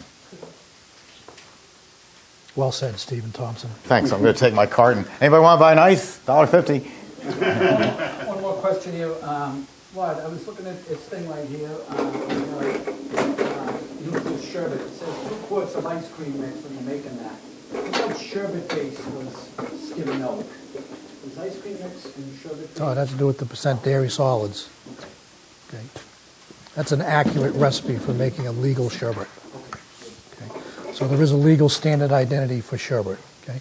So the recipe for the salty caramel is in this guide to making fine frozen desserts. Okay. If you would like this, send me an email, roranger@iriceco. That's IRICECO.com. roranger@iriceco. This is available to you. I also have 2 separate sheets for making different types of Italian ices and a by item product list. Any questions? Okay, if some of you see me offline, I can give you the names of distributors in specific markets, people in the islands that can help you. And if I don't answer your question right here today, always feel free to email me, and everybody out there, send me an email. As Steve said, we've been in this business a long time. We're here to help. If we can't help you, no one's going to be a success, and we want success for everybody out there. You know, Ronald Reagan once said the scariest words on earth that you could ever hear is, "I'm from the government and here to help." Who would like a tour of the factory? Give you a quick tour of the factory. My business cards are up here also, if you want those. Who bought a lottery ticket? Okay. Who watched the speech last night? Oh, okay, 2 people. Not me.